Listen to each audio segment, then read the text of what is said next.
Hello and good evening, everybody. Welcome back for some Civ6 action. We're gonna have tonight Arcane going against Ulyss, and it looks like I actually need to, how do you call it? Yeah, get my voice right.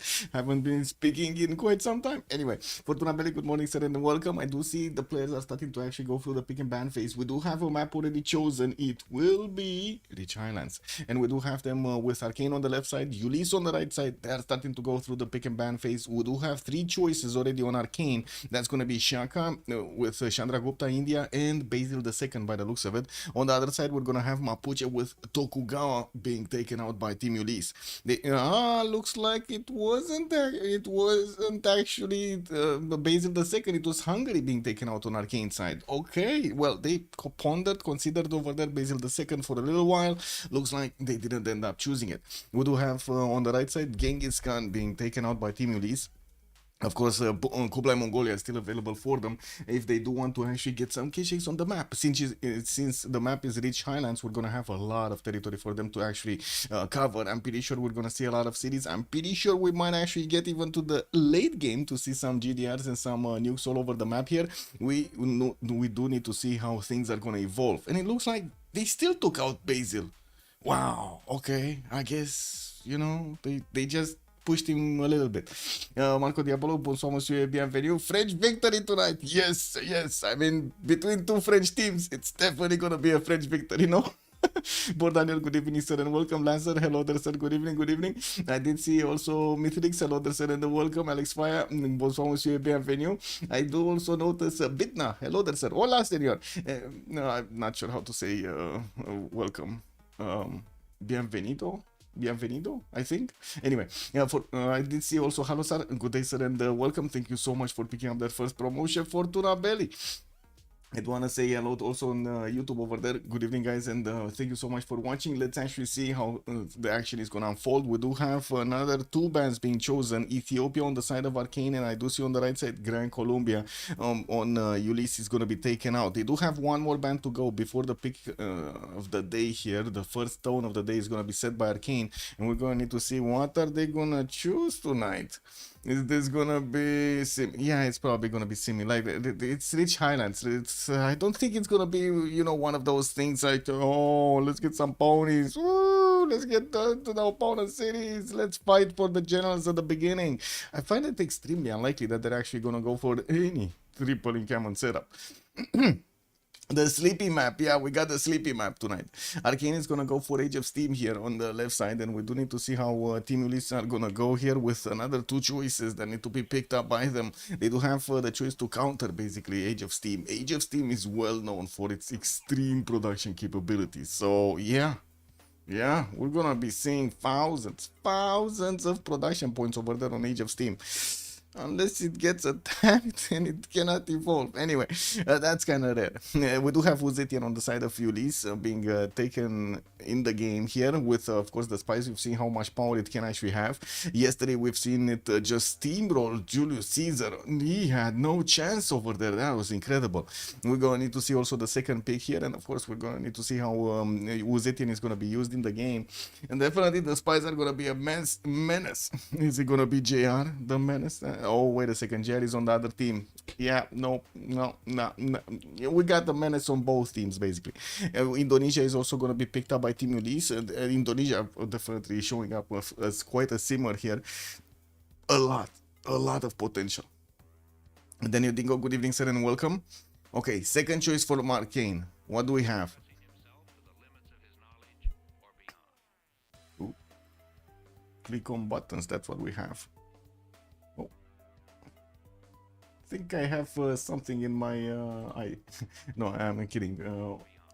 Catherine de Medici. Okay, on Team Arcane, the Black Queen. We're gonna be seeing some extra Diplo over here. It definitely can counter Uzetian. It also does benefit from a free spy, the castle's technology, and also a free promotion over there. We do need them to actually take out another two civilizations before they're gonna finish the roster here.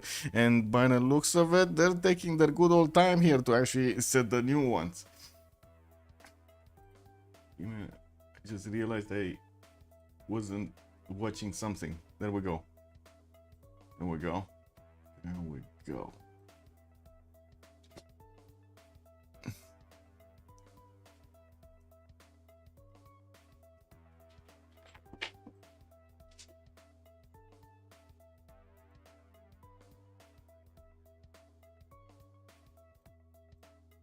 Lol.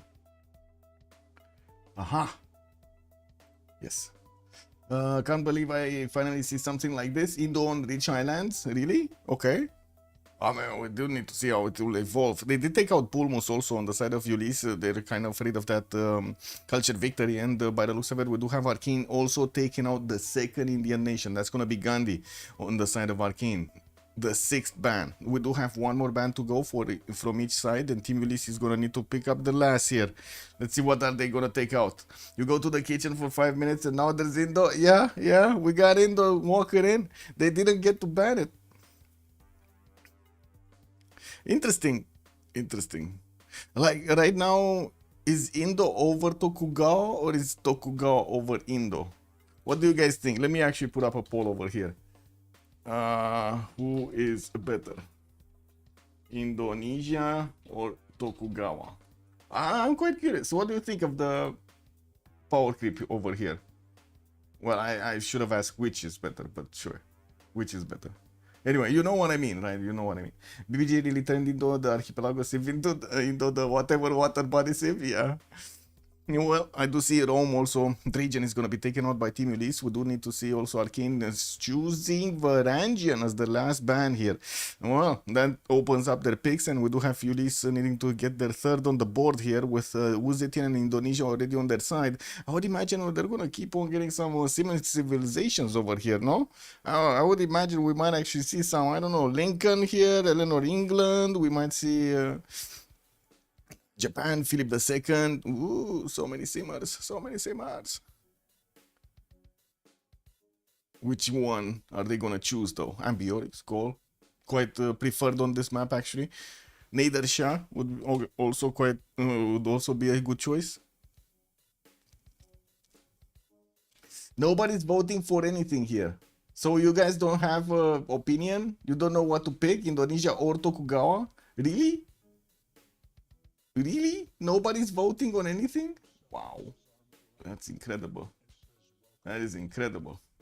We got one Indonesia, okay. We got one voting Indonesia. I guess that's something over there.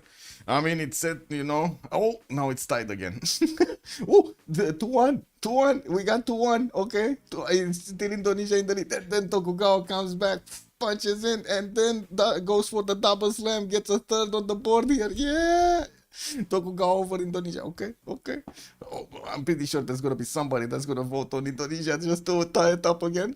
To 4 on Tokugawa. Okay, so you guys actually are agreeing basically with what they chose over here with the ban on Tokugawa. Got it. I do see also Babylon is gonna be chosen as the third choice for Team Ulyss. We do have Arcane going for Canada. We're actually gonna see Canada in the game. Okay, I mean, it's been so long since we've seen Canada in the game. I kind of forgot about it, no? Yeah, we got confused over here. They're throwing some smoke in there. Well, let's actually see what Arcane are gonna do with Canada over here. The Mount is gonna reign supreme, or are gonna see those national parks just win the day here? Meiji Restoration too strong, but I need to have faith in the Jongs. Yes. You do need to have faith in the Jongs, yes. Did I hear that correctly? Did Indonesia join the BRICS? Ooh. Yeah. Tough one.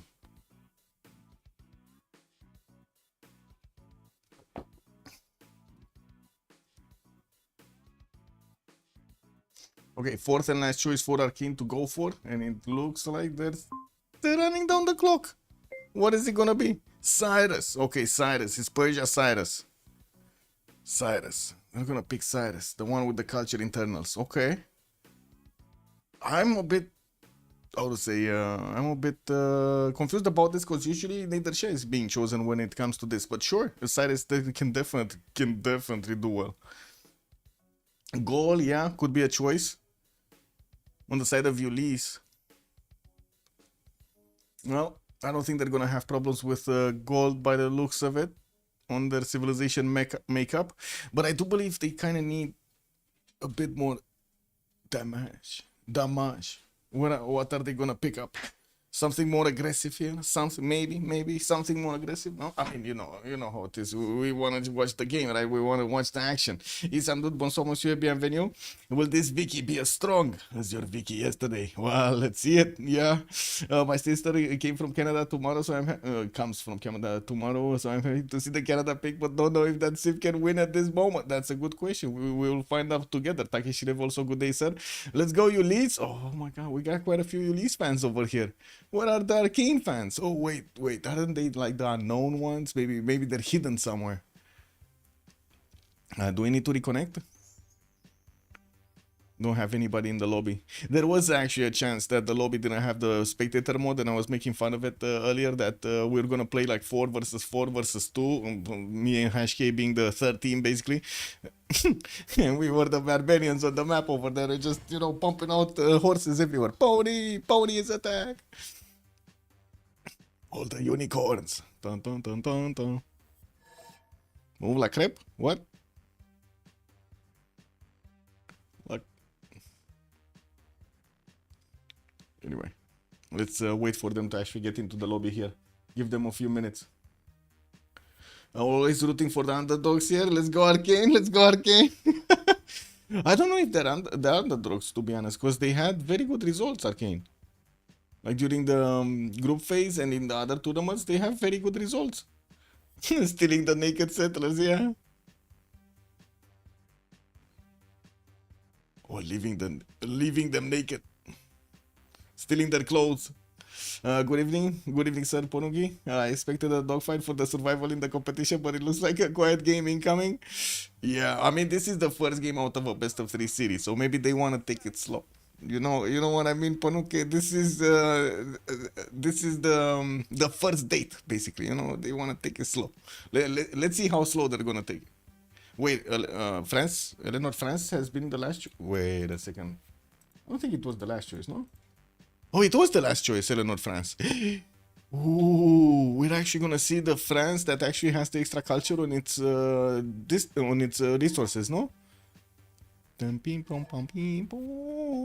No? What is it? No? I don't see it. No. There's the other one. Yeah, maybe he's telling Alexis Scrim to move. Sounds close to crepe. Oh, I see. Now move. Yeah. Yeah, JL Mendes won a cultural victory on Alexander in D1. Oh my god, that's amazing. On Alexander, how did he do that? Oh, wow. That is quite a feat, no? Ulyss is rushing at Temenanki. Well, let's see it. Mikado is going to go for Canada. Alexis Cremponel on Equite in France. We got Legion Hammurabi. Damon is going to go for Victoria Age of Steam. Distoria on Indonesia. We do have Kredlov on Catherine de Medici, the Black Queen. JR is going to go for Cyrus. And then Uzetian is going to be Uzetian. I don't know who this. LDK? It's probably going to be LDK, right? Yeah, LDK. I mean, he did play yesterday with Uzetian as well. Seems like he wants to specialize himself on Uzetian over here. Is it just my impression, or are you guys feeling the same thing here?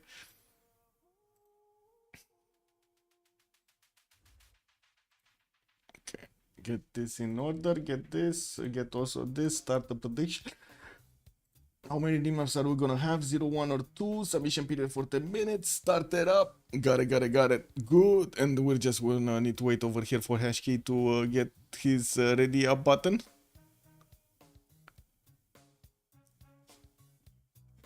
And we're good to go.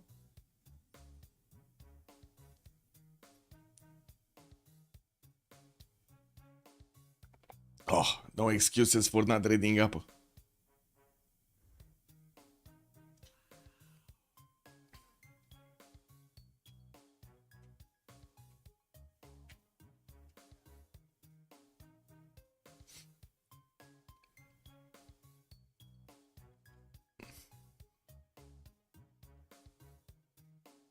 Okay, well, we're loading into the first map. Rich Islands is going to be quite a big map. We're going to have some water bodies, but not a lot of them. And we're going to need to see if they're going to have the opportunity to actually get some coastal trade routes going between their empires so they can get that extra gold on their side. We also do need to see what kind of adjacent neighborhood they're gonna have, so we do know where the conflict zones are, and we gotta ask chat where we go. Borderline already says we go right. Mikado is gonna be the one. Mikado, where is Mikado? Somewhere around here. Nailed it, man. I nailed it. Look at that. I felt it. I felt it in my bones. Anyway, Mikado is gonna have quite a few of these deer tiles to actually improve on the right side. I do see 1, 2, just that, just 2. Okay, anyway, gonna have some silver and jade tiles to also improve. 3 of these resources are gonna be around his cities with quite a decent amount of tundra here, and gonna have some fresh water from these lakes. And from what I do notice on the western side, he's gonna have Jerusalem over here as a city state. Well, I mean, it's Canada. Anyway, logo. Yes. Logo. Thank you. What is it? This and this. There we go. Thank you. We got it. Oh, we do have Ottawa also getting a builder first here, and from what I do notice is gonna have Paititi in the southeast. Oh my god, this is bad. Oh my god, man. This is going into the channel, guys. This is going into that channel. We're gonna put it into that channel. Yes. Like this is just sad. What is it? Big muscle board over here? I think this one, right? Yeah, this one with all the weird stuff happening. This is going that. Yeah, that's one ugly titty, man. It even has some earrings over here. Oh my god, that's just nasty. Anyway, let's actually take a look next over here. What do we have? Age of Steam. We got Age of Steam. We got London. That's gonna be on the western side of the map. He's gonna have a dice tile to get some extra faith from. And from what I do notice, he's gonna have quite a few cities on the coast. Not all of them with fresh water. He can aqueduct them later. For example, put I guess he can set the dice tile instead of the coast anyway. Yeah, we're gonna have him also, by the looks of it, with Babylon on the right side to have an opponent. And yeah, that's gonna be one of his opponents. Southwest, who's this? Ren, that's gonna be Krudlov. So he's gonna have at least the coastal trade routes that he can actually send to Catherine de Medici over here, the Black Queen. We do have him in the water with some fish tiles and some amber to get some extra amenities from, and from what I do notice, is not gonna have any other opponent on this coast in the Bridgewater Bay to actually fight over with. We do have also Catherine de Medici southwest to take a look at, with Ren getting his scout out in 2 turns. He's gonna have a banana settle next to the coast over there. What's that banana central? Oh my god, look at that. We got 3-3-2 bananas with 2-3-1s and one of these 3-2-1 spice tiles right next to that city center. Wow. Anyway, he's also gonna have, unfortunately, a decent amount of distance to actually travel to get to the next freshwater cities over here. Those are gonna be the one tile lakes to the southeast and another river to the south that he can actually grab. We're also gonna see him benefit from this mountain range towards the northwest, and quite a few chops from the forest and the rainforest. A long way to get to Uzetian here, but it is possible depending on how much to the south actually Uzetian is gonna try to creep forward. Anyway, now looking at Cyrus here, we do have him to the western side of Eleanor, France. Looks like Passagarde is gonna get his scout out in 2 turns. We do have him also with a dice tile, but it is gonna be in his second city towards the western side. Has some of these geothermals around, and I do see a +4 campus is gonna be here. Well, we'll do have him also with decent amount of chops from the stone tiles, and by the looks of it, we're gonna have Mahapahit towards the north to actually trade punches with. We're gonna see if those immortals are actually gonna get going from the beginning, or he's gonna wanna wait for a stronger unit like the Knight. France is also on the eastern side, so he does have 2 opponents that he can actually send his armies towards. JR over here might actually be the menace of the game. He's the menace of the game. Sirka Sisen, good evening, sir, and welcome. You can check it out on the CWC tournament side. Yeah, there we go. That's where the results are. Also, Juanji, good evening, sir, and welcome. We do need also to take a look at Eleanor here with Paris getting his scout out next turn. He does have some gypsum tiles to get the extra production and the gold from. I do see second city is gonna be quite nice over here with spices and bananas to get the extra food, not to mention settle on the rice tile there to get again more food. We do have him also with the river to the southeast that will give him a few settles. Unfortunately, not that many good tiles to work around those tiles, around that river. He does have this inner lake here, or I should say the inner sea on the western side to try to settle onto, so he can actually put up a defense against Persia. We're gonna see if this is gonna be locked out or this is gonna be a highway to actually send units between. At the moment, we don't know yet. We're gonna need to wait and see how they're gonna position their cities, and of course, what kind of advantages, what kind of units they're gonna put over there in the choke point. Now, let's take a look at Hammurabi also. We do have him in between Indonesia and Age of Steam. Looks like Babylon here is gonna have his 3-1 banana with a 2-1 dice style to work from the beginning for that extra faith, and of course, will benefit from a Pantheon. Pretty good second settle, I would say. Very nice second settle to the northeast, next to those 3-2 bananas and one of those sugar tiles, while in the south he does have a possible Temenaki. We're gonna need to see if he's actually gonna try to go for that wonder. He will actually have quite a bit of time. England next to him is probably not gonna be aggressive, that aggressive from the beginning of the game, maybe later, so I would imagine Liege over here is gonna have a decent amount of time to get to Sim. Has some geothermals also to help him get some extra science adjacency on his campuses. And moving forward to Gitarja, looks like we do have him with the Coco Nation. Oh, makes sense, no, total sense. Coco Nation over here on Indonesia.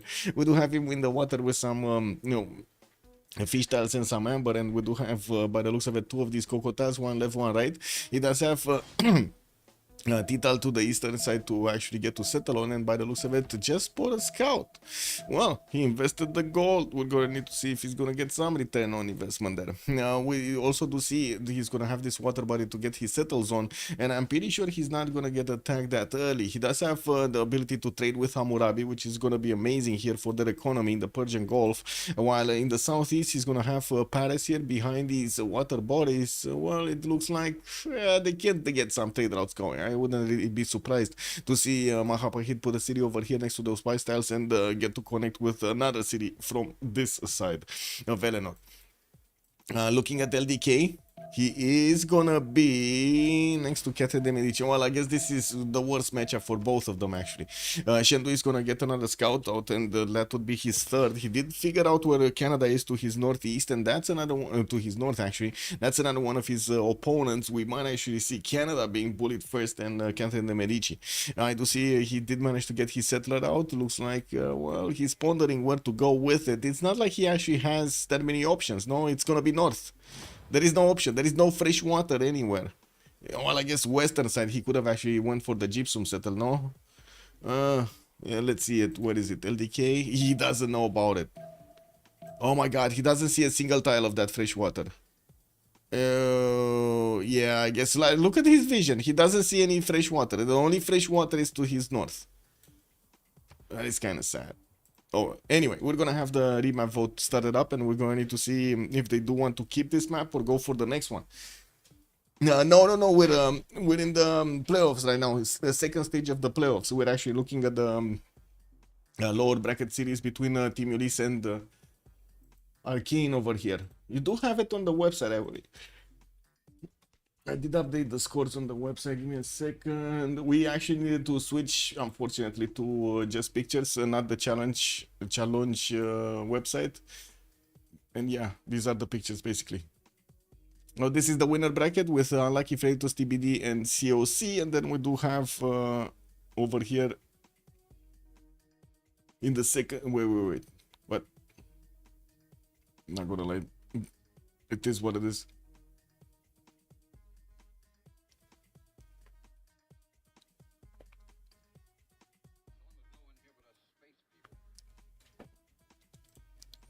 Anyway, we're gonna have a remap, and it looks like it will be Arcane that chose to remap this.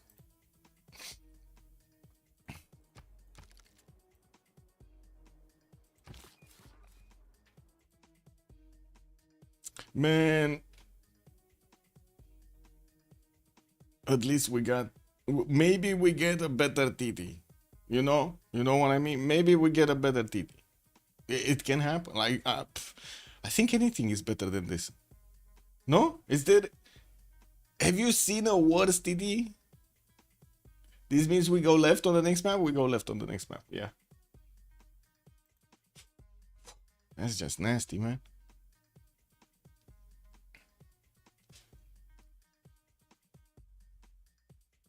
Yeah. Yeah, Petra TD. Exactly.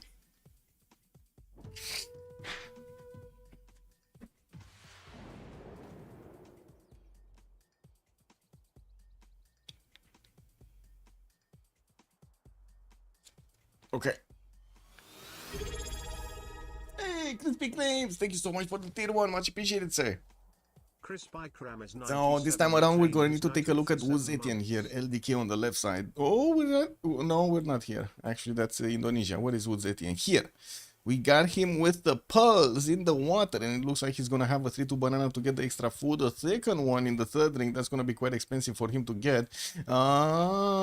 Fresh water, southwest, okay, north. Oh, yeah, that's very far away to actually get the fresh water, but at least he has the city over there. We do have him with Mount Vesuvius to the western side as a possible settle, and I'm pretty sure he's gonna be very happy getting those extra production points there. By the looks of it, he's also going to have, again, Catherine de' Medici next to him. That's going to be unfortunate. We do have Catherine de' Medici here with the continent on Shendu. He can actually do the Guard Imperial attack with the extra +5, which might be a bit too much to handle here. We do also need to take a look at Gitarja. Where was it? Here? Yeah, he's here. Is he gonna settle in place? Is he gonna move over on the stone tile? I think he's just gonna settle in place. No, grab the bananas, the 3-2, and that's it. He does have the possibility of settling a few more cities on the coast. I do see in the south he's gonna have a freshwater city, but western side, no freshwater city. And this is kind of bad actually if he settles it on the oil tile over there. He does need to get it on the marsh so he can actually have 2-2s around him. We do have him with some of these reef tiles, but unfortunately they don't all of them have resources on them. He does have a reef fish tile in the second ring, and that's about it. Ikil as a wander north, that's gonna give him also a freshwater position here to get going with some inner lakes to also get to settle. He does have Persia on the western side. That's gonna be one of his opponents. We're probably gonna see them trade some punches. Good thing he does have one tile chokes to actually hide behind, and I would imagine he's gonna want to get a city over here next to those bananas, because that's a pretty good settle over here. No, that kind of looks juicy. Moving forward to Hammurabi, where do we have Hammurabi, and why aren't we seeing him settle yet? That's the biggest question I have. Oh, there we go.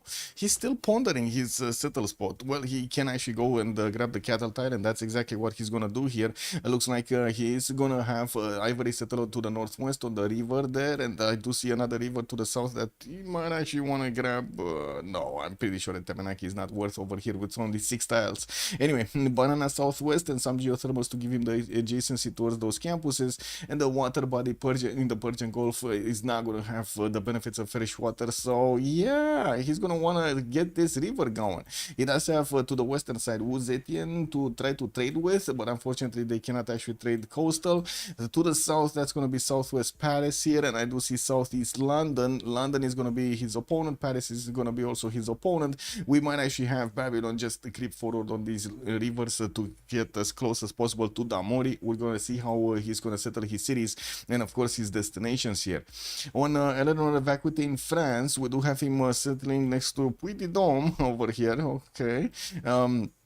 He's gonna get that volcano tickled, and I do see he's gonna also get a scout out in 3 turns. He does have Torres del Paine, which is not a bad Torres actually. Not a bad Torres. We do have him with an olive settle also on it with a 40 tile to actually grab from the beginning. He does have the ability to improve some more of these mines on it. On the grassland hills, not bad to get that city rolling. We do have him also with a decent amount of fresh water on the eastern side, a bit less on the south with a few of these one tile lakes giving him the bonuses. He does have Mount Vesuvius to also go and try to contest from Shendu, but they're allies, and we're gonna probably see them split this, or just one will have it. I don't believe they're gonna fight for it, right? Or I guess we're gonna need to see. Yeah, we also do need to take a look at his neighborhood here. Southwest, it was Indonesia. That's gonna be one of his allies. Western side, that's Pasagarde. So it looks like he's gonna have free simming option here. That's what I wanted to double check. This is free simming option. He has allies everywhere. Okay, well, Persia, we do have him with yeah, the 2-2 base. He does have his ivory tile towards the south. Again, banana in the city for the extra food. And I do see easy to settle city on the eastern side on the river to get the extra fresh water from. While he does have a problem with the fresh water in the other cities, he's going to have the opportunity to go on this water body here, which is not going to be actually contested by anybody. He could definitely settle quite a few cities on the coast. Okay, sure, going to need a bit of extra housing, but you know, that's just how it is, no? We do have him also to the southwest with a few city-states, and I do see he's gonna have Canada to actually defend. Ottawa is gonna be in his south, and it looks like this is free sim Canada. Free Sim Canada, guys. Nobody's gonna get to the Canadian land over there. Okay, that's gonna be a problem. Love, we do have Paris benefiting from also a lot of jobs in the northern cities, and not only in the north but also in the capital. And I do see he also has that problem with the fresh water. Has a few settles on the rivers to the north, and from what I do see one in the south here. Not amazing tiles in the south, but you know what can you do. Western side gonna have this banana settle next to the tobacco tiles. 1 2 3 4 5 6 7 to settle. That's okay ish, okay ish. Anyway, now we're gonna definitely see him try to get these cities in the north and the northwest. We'll get closer to China. We're gonna see if the sparks are gonna start flying in between those mountains, and of course how they're gonna try to choose to actually get the aggression going against each other. With Age of Steam also on the map, we do have him here to the eastern side of actually Paris. That's gonna allow him to actually get a city on that coast so they can trade with each other. And London does benefit from a 2-3 deer tile in the capital for those extra production points. Also has a 1-3-1 ivory. We do have him also with quite a few of these rivers to the northeast, well, quite a few settled spots on the northeast on the rivers, not to mention one-tile lakes to get going. He definitely will prefer the one-tile lakes so he can actually put a harbor from, and we're gonna need to see if those production capabilities are gonna reign supreme, because he is kind of in a safe position behind Persia, next to Canada. That's his ally. They could even try to trade through the Solway Firth, and I'm pretty sure they're gonna do that at some point in the game. And then on the western side, he has Catherine de Medici to just be safe. He only has Liege here, Hammurabi, to actually get worried a little bit about, and we're definitely gonna need to see how aggressive Liege will be during the game.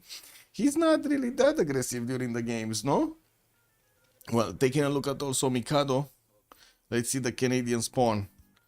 We got him with 1, 2, 3 of these deer tiles in the capital city. He does have also some silver, 2 of these tiles, and I do see him going for builder first, buying out a scout with the gold of his teammates.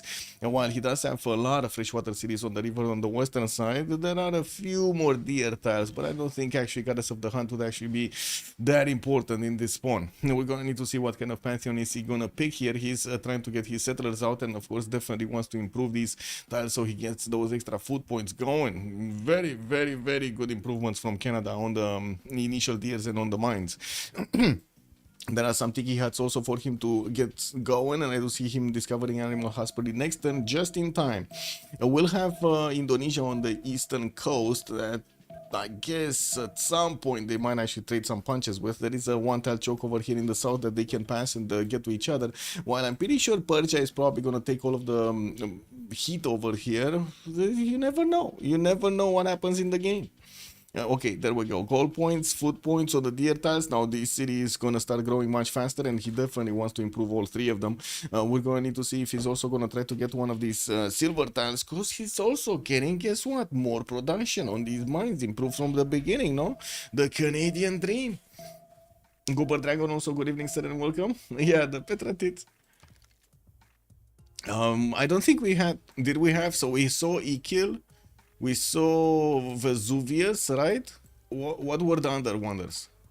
Ikil, Vesuvius, do we have Torres? We saw, actually not Torres, we saw Kilimanjaro, I think. I have the Sahara. Where was it? Here, no? Oh, it was Torres, never mind, it was Torres.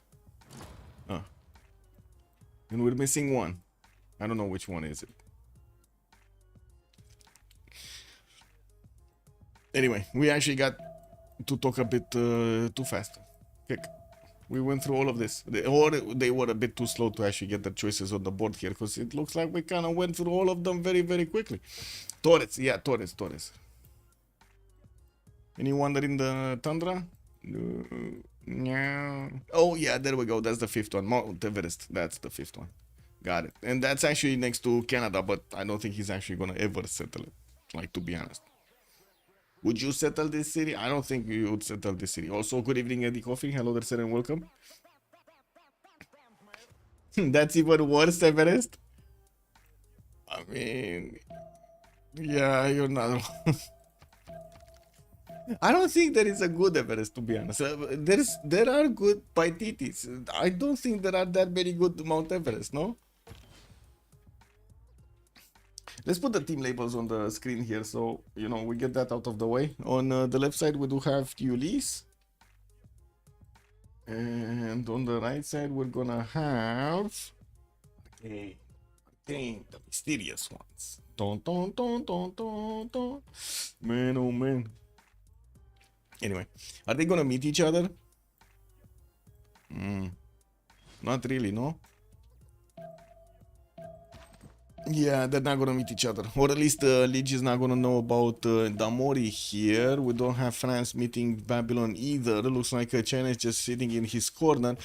France is halfway somewhere towards his ally by the looks of it. And I do see Indonesia is also trying to breach through the fog of war. Oh, they met Persia. Okay, so at least they will have the opportunity to get the war going, so they can actually see the loyalty pressure between them.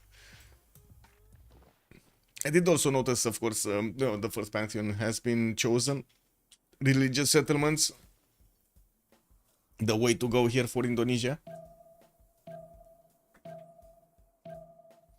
At least if Everest is in the middle of the map, you can benefit from the faith tiles. Yeah, if you need the faith, no?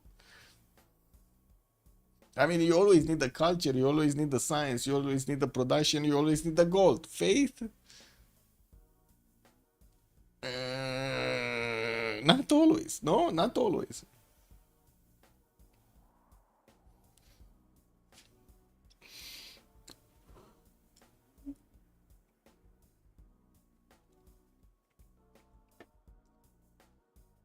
Well, I don't think Arcane would have wanted to actually remap this anyway. We're gonna need to see if Ulyss is feeling comfortable here with their spawns.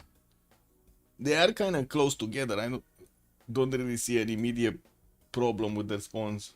Well, except the freshwater kick. But that's, you know, that's kind of like Rich Highlands. It is what it is, no?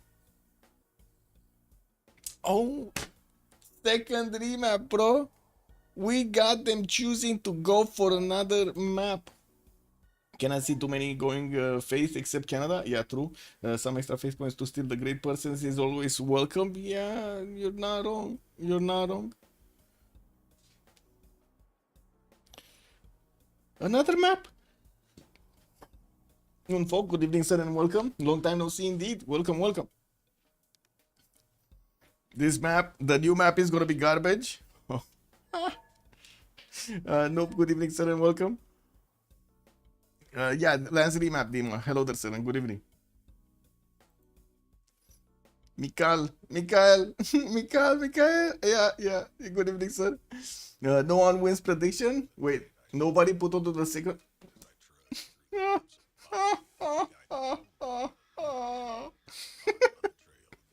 Yeah, that means nobody wins the prediction. Yeah, nobody voted on the 2D maps. This day, we had 0 high rollers, guys. 0 high rollers. Nobody voted on the second option. I guess the points come back to me. No, the house wins. The house always wins. Xen, hello there, sir, and welcome. What's with the remaps? So, basically, during a lot of games, the teams have noticed that it's better to actually have a remap token because you might get into an awkward position, or you might have a synergy between the team, between the civilizations that you have, that you want to get like closer together and so on. It's still RNG, and of course the teams do understand this, and they did think the sacrifice of actually having, you know, that extra bit of time at the beginning of the game is worth to have a better game overall in the long term. And what we did is basically give them 1 remap token for each. They have until 10:10 to take a look at the map. At 10:10, boom, we got a remap vote over there. They want to see if things are fine on the map or things are not fine on the map, and they choose to use it or not use it. Now that they did actually choose to use both of the remap tokens, we actually ended up on the 3rd map of the game here, and I do want to first of all, I did close the prediction, right? I did close the prediction. I need to start up the next prediction, and that's gonna be who will conquer the first city, and we do have Team Ulyss on one side with Arcane on the other side. 15 minutes as a submission period, although I do think it's going to take quite a bit of time to actually see something being taken here. Lancer is saying we go left, wait a second, Borderline said we go right. I don't know, man. Nobody thought it would happen. Yeah, fuck, yeah, that's how it goes, no? Nobody thought it would happen. Anyway, Mikado, let's see Mikado here in the Tundra. Where is he? Here. Looks like Ottawa is gonna get his builder out in 5 turns, and by looks of it, he's also gonna get quite a few, again, these tier tiles around his capital. He's gonna have 3 in his immediate, 4 in his immediate vicinity in the third rings of his capital city. We do have him also, of course, with the 3-2 base over here, giving him those extra food points. Second settles are actually quite nice on multiple rivers that he can use on the western side and eastern side. Gonna have some water bodies north to actually get going, and desync?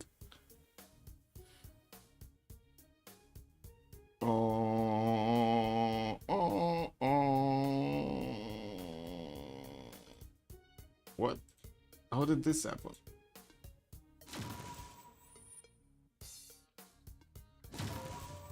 Is it actually a desync or did I start double load? Oh, okay, never mind. I think there was a massive error over there or something. Okay, guys, we need to give it a few minutes here because it looks like you know, Farex's bugs again. They're like all over the place, man. They're crawling all over that code over there. It is what it is. Let me actually get back into the lobby somehow. Let me crawl my way back into the lobby here. There we go. Jumping in. Let's see.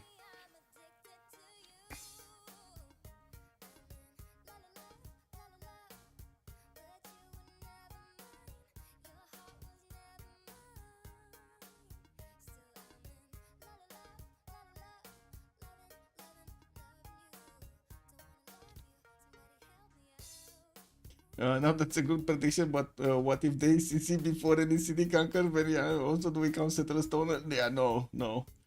We're not. I actually asked that same question, and the original suggester, I believe, Echo Supreme of the poll said no, those do not count, and I respect his opinion. Sometimes there can be technical remaps also if the player is on a small island. Yes. Or for example, it loses a population point before turn 8 or before turn 10.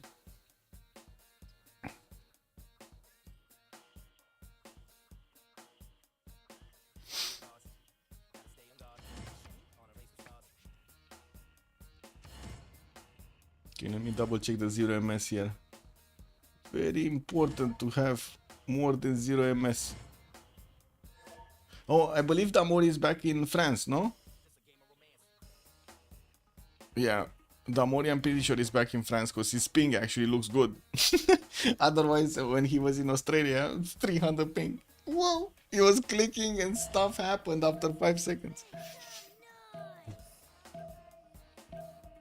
Anyway, now it's the time to actually just not touch anything.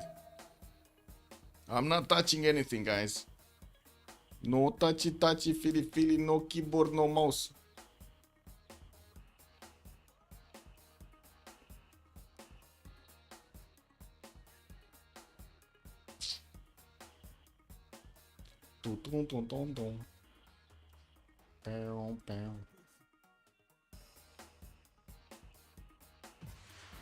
Okay. Wow. We're actually loading in fast. Huh.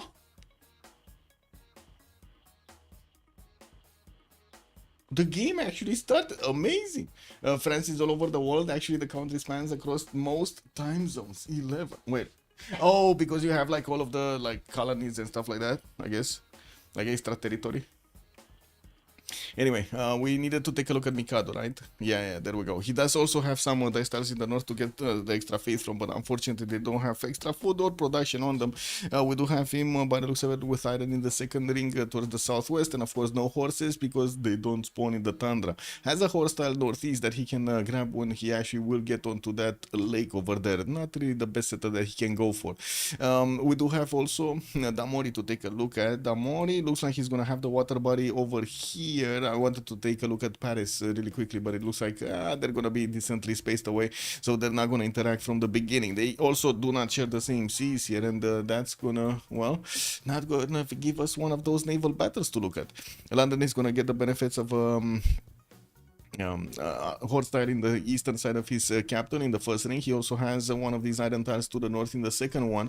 Freshwater cities actually on the coast are going to be nice. He does have at least two of them that he can get going. One good one on the sheep tile, another one kind of bad one-ish on the eastern side on that marsh tile. And we're going to need to see if that's actually going to be a priority, because honestly I wouldn't even want to consider this to be. I would actually go for that rice tile on the other side. It's much better. Anyway, we will need to see how he's going to try to expand his empire. North side, he does have a few problems with the fresh water, but I'm pretty sure he's gonna try to get the most out of what he has on the west, on the east. Not to mention in the Arctic Ocean, there are quite a few coastal cities that he could place and benefit from good enough chops and good tiles. Looking at also Catherine de Medici, the Black Queen, he's gonna be here in between Indonesia by the looks of it, and also Babylon on the western side. He has two nations, even Persia on the east, but that's gonna be one of his allies here. So he does have an opponent to go against, the direct one on Mahapahit. Unfortunately, there's a water body in between them, so he's going to need to take his time and go around either through the south or the north. Hammurabi is also going to be here, and I'm pretty sure this is going to be a conflict zone. I'm thinking this is going to be a conflict zone. We're going to need to see how things are going to evolve, but that's just my initial impression. It's also the same landmass in between him and Babylon. They can get those Guard Imperials going against his opponent there. Also, you have the islands in the Caribbean, the French Guiana, Maet, La Reunion, Kerguelen Islands, Terre Adelie, Antarctica, and the French Polynesian Archipelago. That's a lot of stuff all over the world, yeah. Well, Bordeaux here getting his scout out in 2 turns. We're gonna have in the second city some spice. Oh my god, wait a second. He doesn't have fresh water on this city. Oh, yes, he does. Yes, he does. There's a 1-3 over here next into between the bananas and the spice tiles. But that's kind of a hot take, no? That's exactly next to a raging volcano, Mount Pele. That's a I would say that's a problem. We're going to need to see if Kradlav is actually going to want to get burned over here a few times on his population. Anyway, good second settles also on the right side with some of these coffee tiles to get the extra culture from, and we do have him with a decent amount of fresh water also southwest to get going against Babylon if he needs to. Yeah, well, taking a look next on his strategic resources, he does have his horse tile in the south in the second ring, while he also has his iron east on the second ring. That's going to be cheap to improve, cheap to get. North side, definitely quite a few cities on these rivers can be set, and of course he can actually just grab that coffee tile if he wants to. Taking a look at Cyrus on the eastern side of his empire, of Eleanor's empire, they can set up coastal trade routes if they want to later on in the game, and I'm pretty sure they're going to try to actually get going. Send, thank you so much for the follow, sir. Much appreciated. Also, I think they have 9, which put them in the second position. Wait, what? Russia has 11. Oh, time zones. You're still talking about time zones. That's a lot of time zones. That must be confusing. Anyway, Passagarde getting his settled out in 6 turns. We do have him with a few bananas lacking those extra production points on the eastern side. Crater Lake is a wonder to get the settles on the northeast. Wouldn't really say he should prioritize that. Definitely with the spice possibilities to the southeast. I mean, spice is life, no? So I think southeast is gonna probably be a priority over here for JR. You know, spices, bananas. Why would you go for Crater Lake? It's just a lake, no? It's just a lake. It is what it is. Anyway, maybe that volcano is gonna start exploding and get some fertility going on those tiles. And we do have Passagarde also benefiting from a horse in the south in the second ring, while his iron is going to be first ring here, getting his settler out in 4 turns. And from what I do notice, he's going to have an opponent on the eastern side. That's going to be Eleanor France, and we do need to see how things are going to evolve. This is not that bad actually to get going. Settle 2 cities over here, get some armies through, even get a Foro city against Paris quite easily. We do have a warrior here from France that is going to go towards Crater Lake, while JR just discovered that wonder. They will probably meet around this city center anyway. And taking a look at Paris, he does also have a +3 campus in the capital if he does want to, directly on top of that iron tile, which is probably not going to discover early on. Nobody goes bronze that early, especially on Eleanor France. We do have him also with north side, one of those cattle setters to get honey tiles going, and I do see in the south the rivers that are going to give him the fresh water. I wouldn't really say he has amazing tiles to get to work with, but he he does have quite a few of them. It's a lot of food in the capital from these sugar tiles in the city of Paris here. 3 of them are going to be available next to this river, while he does have his horse tile in the second ring. I did mention the iron earlier on the second ring there. I would imagine he's going to want to close these possibilities from Persia to actually get going on his empire here, and Alexis Kremp is gonna need to figure out how he should do that on the western side. He does also have Uzetian to the south, but that's gonna be one of his allies, so no need to worry about that. Eastern side, that's gonna be Age of Steam. The Mori can actually settle coastal cities here towards the north of Nazca, so they can get international trade routes going through the water.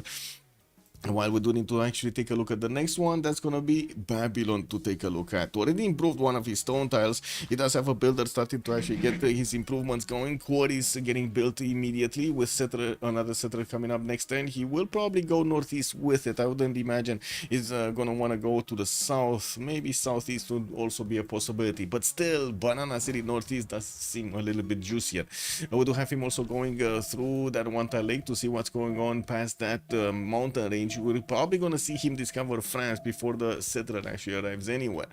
He does have Kumasi in the north, and we're going to need to see who's actually gonna get to Suz, that big boy city, to get all of the extra culture points going. And yeah, there we go, settler moving east side. There's no unit to actually contest it, so you know he's kind of safe right now. We do have Babylon also with horses in the first ring. He does have an iron tile southwest in the second ring, and yes, we do have him with the spice tiles that he needs to improve. He's going for them. I wouldn't really believe he's gonna get irrigation that quickly, but it's the 710, so it takes the time. Fire! Wait, where's the fire? It's turn 11. There is no more technical remaps. Oh, come on, man, don't scare me like that. Don't scare me like that. Eddie Coffee, man, I skipped a bit over here. I was thinking, oh my god, I actually talked so much about the beginning 3 times, and you made me talk a 4th time. I guess it is what it comes with the job, man. Anyway, yeah, let's take a look at the next one. We do have Indonesia also. Mahapahit that can easily defend himself from his opponent here, casting the Medici, the Black Queen, to the southeast. We're probably not going to see him actually get past these mountain ranges to the south, and he does have quite a few cities that he could go into the Java Sea, or on the western side where he does have again water, something that I don't know how it's named. The Arafura Sea. Probably didn't want to actually deliver that name to us. Anyway, Mahapahit did go again for just settlements. You know, he does really want to get those extra production points on his settlers and benefit from the extra tiles from the beginning. Has a reef fish tile to work, a pretty good harbor later on. Iron tile in the second ring here towards the northwest, and I do see also horses southwest are gonna be in the second ring. 2 remaps plus 11 technicals. Oh my god, man. Yeah, I mean, if you wanna get me crazy, yeah, give me 11 technicals. Yeah, I would imagine I'm gonna go crazy, like past the 6th one, 7th one. Yeah, I'm gonna start chewing my own fingers or something. You want that to happen? No, what do you mean? No. My god, man, chat over here just... Man, I'm not a masochist, okay? You know? Anyway, it is what it is. Anyway, we do have to take a look at also on Uzetian here. That would be the last nation that we didn't talk about. We do have him expanding towards the north next to those bananas and also next to the lakes. It does have a river also northeast with a forest fire that started raging on. A few ivory tiles that would give him those extra production points. And by the looks of it, he's also going to have no opponent.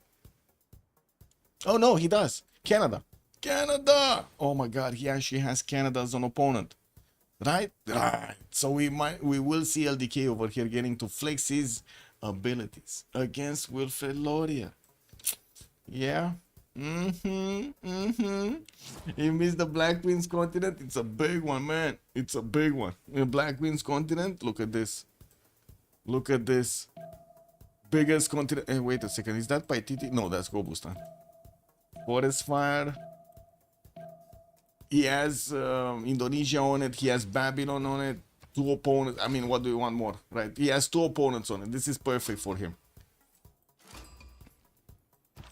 Krelov also settled Lamboas here, but I do want to double check here. So Shendu gonna get two of these iron tiles on the eastern side of his borders. He does have one in the second ring, one in the third ring. Second ring also horse in the south to get going. Pretty good second settlers actually. One of the stone tiles southwest Beijing did already get settled and got those bananas worked. North it's gonna be amazing when he's gonna get that settled. Might even want to go for the Temenaki here. There are good enough floodplain tiles for him to actually get the benefits from. Not to mention a lot of good tiles to work to actually build it. Unfortunately, he doesn't have that much fresh water to expand his cities towards his opponent, towards Canada to the southwest, and we're going to need to see if he's going to want to grab something like Brussels over here as a staging location to actually get to upgrade his units and get them to the Canadian borders. Canada did start off with already some holy sites, and I do see he placed them down from Ottawa and Quebec City. He did already improve his 2D attacks, going to go for the third and the fourth soon. He only has a single builder promotion, and he just spent it. Third city coming around, moving to the eastern side. There is a catch though. There is a Chinese scout moving through the mountain ridges just past the river. It's a little bit wet right now, and we're gonna see him move, casually move through the forest.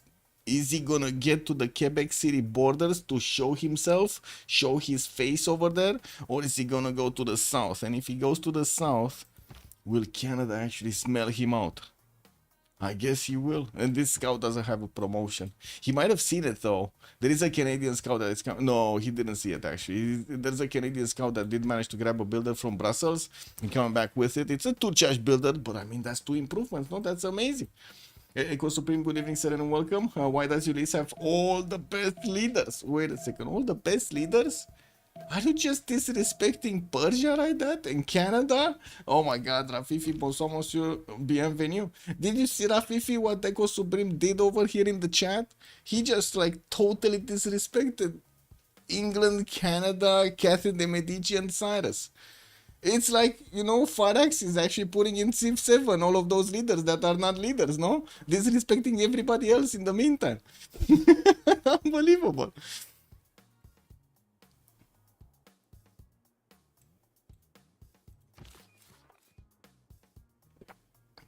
Anyway, Divine Spark coming up over here from Canada. He's gonna start getting some extra great people points when he's gonna put down his districts.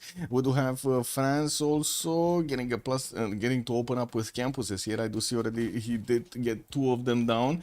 No Pantheon yet on him, no Pantheon on Babylon either. He did set Karkar down next to that volcano, and I do see he did actually improve one of his rice tiles there for the extra food. The volcano might actually start exploding, and I'm a bit confused because that rice tile might actually get a burned rice tile. Anyway, I do see also his third city starting to move towards the south somewhere. I would imagine it's gonna be here, around here somewhere, but he could definitely settle next to that geothermal in the south anyway.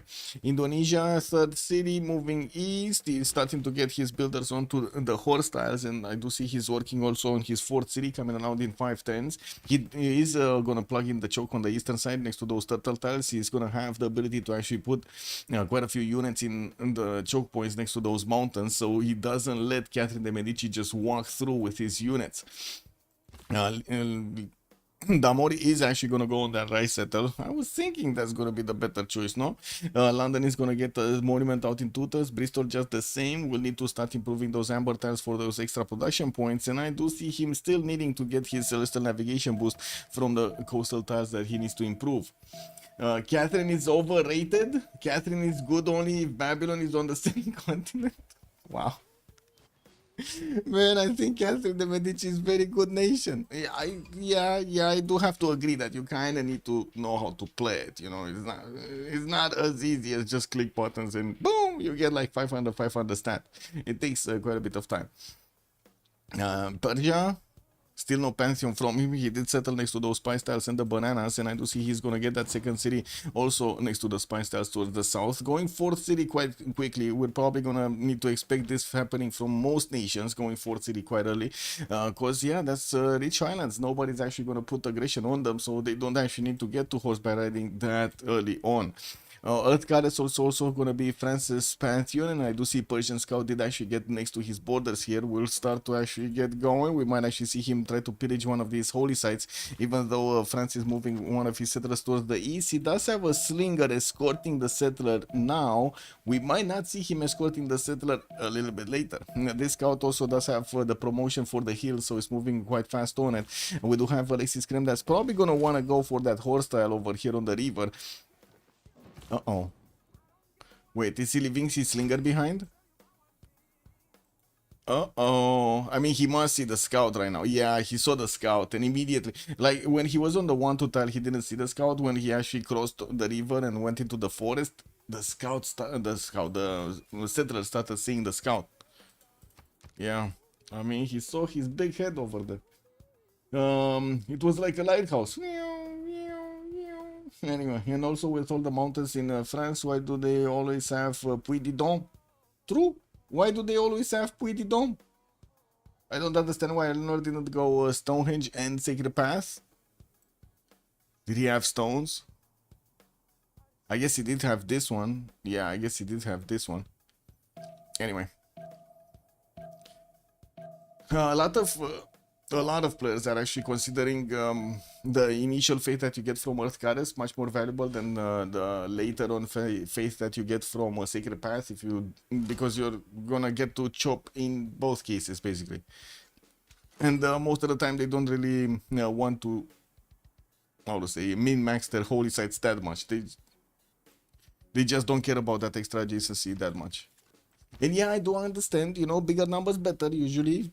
I totally get where you're coming from. Min-maxing is usually quite good. Anyway, Canada, he did manage to get that Victoria City on the right side, going for Divine Spark, finishing his holy sites in Ottawa, Quebec City, and also Victoria is going to put one down in 9 turns. He's getting that builder from Brussels to actually start improving stuff next to Victoria. We'll probably want to get that deer tile and probably the dice tile improved quite quickly. While we do have China starting to actually get into the tiles of Canada, he's starting to also pillage the deer tiles, the camps, right? The camps on the deer tiles. While we do have another builder that got out from Ottawa is starting to improve some mines in the south. He already has a decent amount of food from underneath his capital from these deer tiles, so I would imagine he's going to be quite happy actually getting 1 or 2 more mines. Okay, we are 10:22, so it will take quite a bit of time for them to actually get to the next era, and in the meantime we're still watching to see what kind of pantheons did they get to. Uzetian did also pick God of War and Plunder, and we do have him with the double encampment setup. Shendu didn't actually put an encampment down. It's not too late. It's not too late to see a third encampment or a fourth one, we don't know.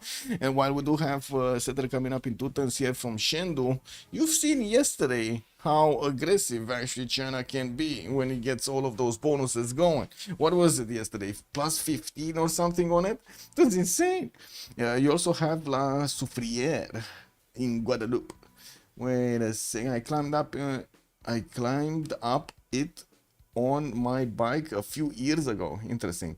And Rafifi was also mentioning about Puy de Dôme is a dead volcano, else with the Python de la Fournaise. But it's in Reunion, close Mauritius and Madagascar. Okay. Close to Mauritius and Madagascar, I guess you want to say. Interesting. Yeah, close. Do you know what is chocolatine? Uh-oh. Oh my. So wait, we're gonna do this? Are we gonna do this, chat? We're gonna split up? Okay, check this out. What do you eat? Chocolatin. Peno chocolate. Oh yeah. Peno chocolate. You always need to say it with the accent, man. You cannot miss the accent. The accent is everything. It's either chocolatine or pain or chocolat. You know, you gotta put it over there. Encampment opening on Rich Islands. Yeah. I mean, he does have an opponent next to him. You know, and there is a possibility over here we might actually see some boom going around. The first encampment is gonna finish next turn from Beijing. He is getting Moshe in 4 turns here from his into that city center, and it looks like chocolate. Nobody's voting chocolatine. What is this? No, I'm gonna vote chocolatine. But why is it like choco with Latin? Is it Latin choco? Is this Latin choco? That's what chocolatin means. Anyway, we're gonna need to take a look at also what Indonesia is opening up harbors, and I do see his fourth city is moving on the bananas towards the southeast. Java C already got some improvements on those coastal resources, and we do have him also opening up with holy site there in the city of Tuban. Good evening, Battle Cruiser. Hello, Desert, and welcome. Yeah, exactly. I almost forgot Canada is this also. In camera opener to Irel the Tundra. Yeah, true.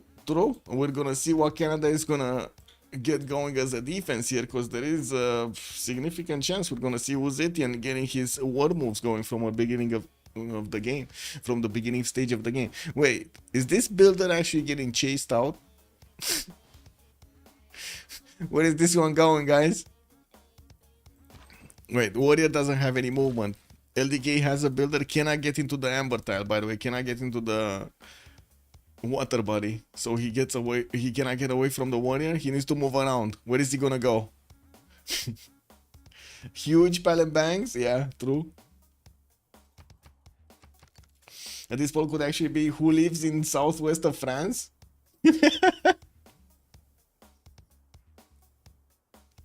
One more coffee, good evening, sir. And yeah, you gotta be careful about those big ponies, man. The mountains are extremely dangerous on Canada. Anyway, Gobustan is a wonder to the south of Persia. Persia is also starting off putting down his commercials here in 3 cities. Fourth one moving towards the western side, while he does have Magnus establishing that capital city in 4 turns. Yeah, we're gonna need to see what kind of pantheon is he gonna pick soon. He still has a significant amount of shops and quite a few cities to go on the freshwater towards the north and the western side, while I'm pretty sure he's gonna wanna get closer to his opponent over here on the east. We do have a scout that is in between them, while another scout is trying to sniff around the cities of France and see how the setups are gonna start getting done here. Well, JR is also gonna need to move away because it doesn't seem like he actually has a chance of pillaging anything. He's just here to disturb him a little bit. I guess most Marco Diama, it's just a joke, everybody, or not so far call it pen or chocolate, but in the south it is chocolatin. Yeah, I know, like everybody's telling me that, but yeah, it is what it is. I find it funny though. I find it funny that it's actually kind of like a regional war over there, a cultural war about, well, I guess you wouldn't even call it a cultural war. It's more like a cuisine war in France, you know? What is this? And in the north you often use petit pen. Interesting. Isn't that like small bread? Petit pen? Anyway, let's see. Canada getting his shrine, still no religion yet. We do have England also getting out of the sea as a pantheon. He did also improve his 2 coastal resources, so he gets his celestial navigation boost and he is getting his Royal Navy dockyards going. And from what I do notice, didn't actually start improving his tiles yet on the on the land. He does need to get that amber improved, the ivory improved for those extra amenities, at least one of these marble tiles again for the extra amenities. But we do have him already connecting Bristol to the capital city and sending one of his slingers towards the south to protect that city center with rocks. You want another word how we call a pencil? Here it's a crayon, but I think another one use another name. Wait, does anybody know how the French actually call their crayons? Or their pencils? That would be funny if actually there are multiple words for the same thing. Yeah.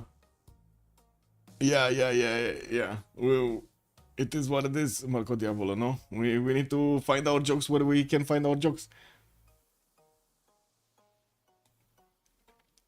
Wait, Unfok is saying even if you have a cultural disagreement, if it's pen or chocolate or a heresy, everybody agrees that we don't need English. I mean, it is what it is, man. Anyway, we do have also the harbors finishing up on the side of Indonesia. Monuments getting out in 2 turns here from Mahapahit, while Moksha is getting in. Jambi did actually get settled on the banana. He's not gonna get those extra food points on that city center, but at least I guess he's gonna have a smoking volcano next to him. Well, he's gonna have a smoke banana anyway in the south. Bordeaux gonna get some campuses going. I do see Amboise also opening up with campuses. So Catherine de Medici over here is gonna get those extra science points. Well, it will take some time. In the Great People screen, Zhang Heng is gonna be a scientist. Doesn't seem like Hypatia is gonna be available for them. Ifadlan is merchant on the as the first one, and in the great general screen I do see China is starting to actually roll some points in with 2 great general points. Hannibal Barca is going to be the first one. Well, he did manage to finish 2 encampments, going for the triple in the city of Xi'an, finishing up next turn and starting to improve his ivory tiles. I believe he went to God of War and Plunder, if I'm not mistaken. Yeah. So he's gonna make actually 6 points soon. Very nice. A lot of points for the generals. Governor Moksha already plugged in Beijing to get those extra culture points, and he's gonna settle that stone tile to the west of Chengdu, putting him a little bit closer to Canada, but there still are quite a few tiles in between the Canadian cities and the Chinese ones. An army is gonna take some time to actually move forward. We also do need to keep a watch out for when these profits are gonna be picked up. France still needs 4 turns. Indonesia needs a lot of turns. Canada, I think he got one. Wait, he got a religion, he got one, and he's also starting to work on Temple of Artemis here in the capital city. That's gonna mean a lot of amenities from these camps, plantations, or pastures. Moksha getting into Ottawa and looking at the religion Hinduism. He went for Feed the World to get the shrines with the extra food and of course the housing, while also the temples are going to give him double amount of food. We do have lay ministry for the holy sites getting the extra plus to faith, and the theater squares getting also the extra plus to culture.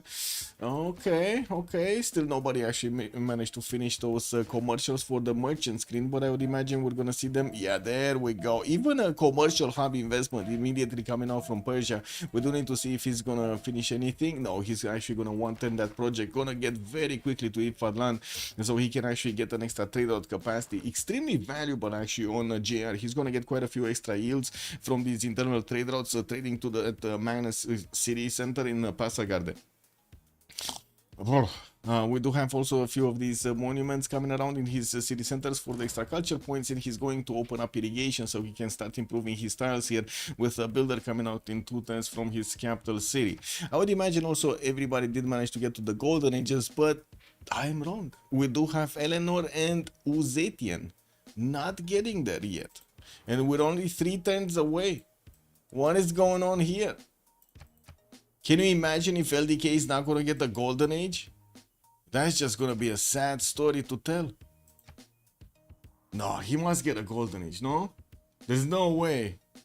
There's no way he's going to miss a golden age. What do you think, guys? No contesting Persia for the merchant? Yeah, nobody actually has merchant points that early on. Wait, what cuisine is disgusting? Fish and chips? Yeah, those are disgusting, to be honest. I mean, I like the chips, I don't like the fish. And they smell, oh my god, the smell of the fish.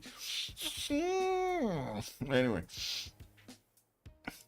But I'm pretty sure there is nothing comparable to English breakfast. Like, that's the best breakfast ever. I don't know what you're talking about. English did the smart thing and dropped the mess when it was friends started using their own phone, which is pretty popular in some areas today. KW. Oh my god. Pokey, man. Buy boat for China. Yeah, he needs a boat. He needs something. I mean, you know, him and Alexis Kremp over here, but Alexis Kremp at least is gonna get a religion. I'm pretty sure he's gonna get a religion. No? Yeah. He's next turn he's gonna pick up a Pantheon and he's gonna get a religion. So he's gonna finish his 19 points. LDK still 16 out of 19. What is the big boy doing? Win 4 cities, 4 encampment setup. Quadruple encampment opener on China. This man is out of the world, man. Fish is also without chips. Yeah, chips are also without fish. He will place a great wall. Kick. He didn't improve Xi'an's wheat. No, he did not. His masonry is coming out next turn though.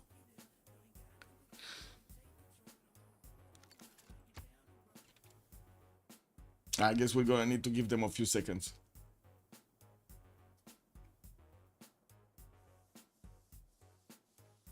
Okay, Babylon did get a Pantheon. That's going to be City Patreon Goddess. And I see there's a bit of an error over here on the graphics.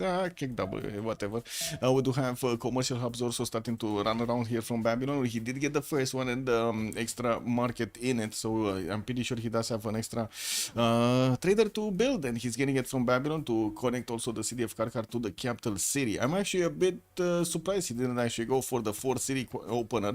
We did have France do the same. He stayed on 3 cities and got his campuses out, while I do see on the coast Amori did manage to get 2 boats out. He can easily take down Kumasi if he wants to, and that's gonna be an extra city for him, putting him really close to his opponent, though not sure if he's gonna want to get that close to Gitarja. Yeah, we do also see London, God of the Sea, getting new builders out, put down his Gavron Plaza, and plugged in Magnus in the capital. Started to improve also his resources here. Not all of them, though. We're still missing these ivory tiles and, of course, the marble tiles. He didn't even improve Xian's win. No. Temple of Artemis is also going to finish on Canada next turn, and boom! He did. He did get it. Where was it? Here? The Great Wall. He placed the Great Wall. And he got it. Okay, 20 out of 19. So it's just Alexis Krem that needs to get his religion, and that's it. And I think he did recruit, right? And he got the religion. It's 20 out of 19. Okay, everybody across the board is going to get the Golden Age. Eastern Orthodoxy on Eleanor, France, sorry. Shrines providing him the +6 gold with the temples +12. Pilgrimage is also going to give him the +2 faith for each city following the religion, increasing that later on. With the Government Plaza from Paris, I don't think he actually discovered bronze working, so he can still put out that campus on the iron tile. While he does have his Government Plaza getting built from La Rochelle, or did he actually place it from Paris? I think he placed it from Paris. Okay, that's fine. I'm a bit surprised about the placement over here. Would have expected it to be on the 1-2 tile, not over there, but sure. He does have also Wonder pre-placed. That's going to be the Hanging Gardens, and we're going to need to see if he's going to finish it for the extra fertility. Usually it is Canada that wants the Hanging Gardens, and that's exactly what's happening here. What is this? I'm getting a message from Twitch. How to manage set up the gift sub? What? Man, I cannot read this right now. They're sending me like a lot of documentation during a stream. Like, really, bro? Imagine that. Imagine me spending 10 minutes to actually read through all of that. KW, man. Anyway, 40 mechanics is overkill. Freshwater for your free for series for a naval ship is pretty neat. Yeah, true. Anyway, Mikado here getting his horse by riding 3 turns, and I do see him going for the granaries, Government Plaza in Ottawa. While he did finish his Temple of Artemis to get all of those amenities, he does not have that many. He's actually on 0. Oh my god, man, he needs to get those improvements going. I don't know what's going on here, but it looks like he's lacking a lot of amenities. Anyway, builders coming around to start improving more stuff, and we did have him actually choose to go for a Monumentality Golden Age with 32 points of faith per 10 science, 15 culture, and also 48 production. It does look like he's in a prime position to get the tempo going. He does need a lot more cities though, and that's one thing that he really needs to actually put into the production queues right now, because his faith is not gonna be enough. We do have also Damori going for Pembrush and Voice Golden Age, still on 3 cities, started to attack into Kumasi, and will probably take that city down next turn with his galleys, while he's also working on Sestra Hall in his Government Plaza. We do have him getting his marble tile soon improved. Campus from Bristol getting built in 2 turns, and no other city center yet, no other settler in production. I'm pretty sure he does want to finish that Ancestral Hall and then start working on them. He does have 37 points of production with 28 gold at the moment. Cradler, 14 science, 21 culture on Catherine de Medici, the Black Queen. And we do have Bordeaux placing down Government Plaza in between 2 of these campuses, which are going to increase the adjacency. And I do see he chose God of Craftsman as a Pantheon, so he's going to get some extra production points and a faith point on each of these improved strategic resources. In Amboise, he started off on encampment, and we're going to see him needing to actually get a few of these projects going so he can recruit a general. 1 point at 10 is just not going to be good. And we do have him also needing to start off working on some more of these settlers, and we did see that at the moment Babylon is not that aggressive, so he's fine on the western side. 40 points of production, only 10 points of gold.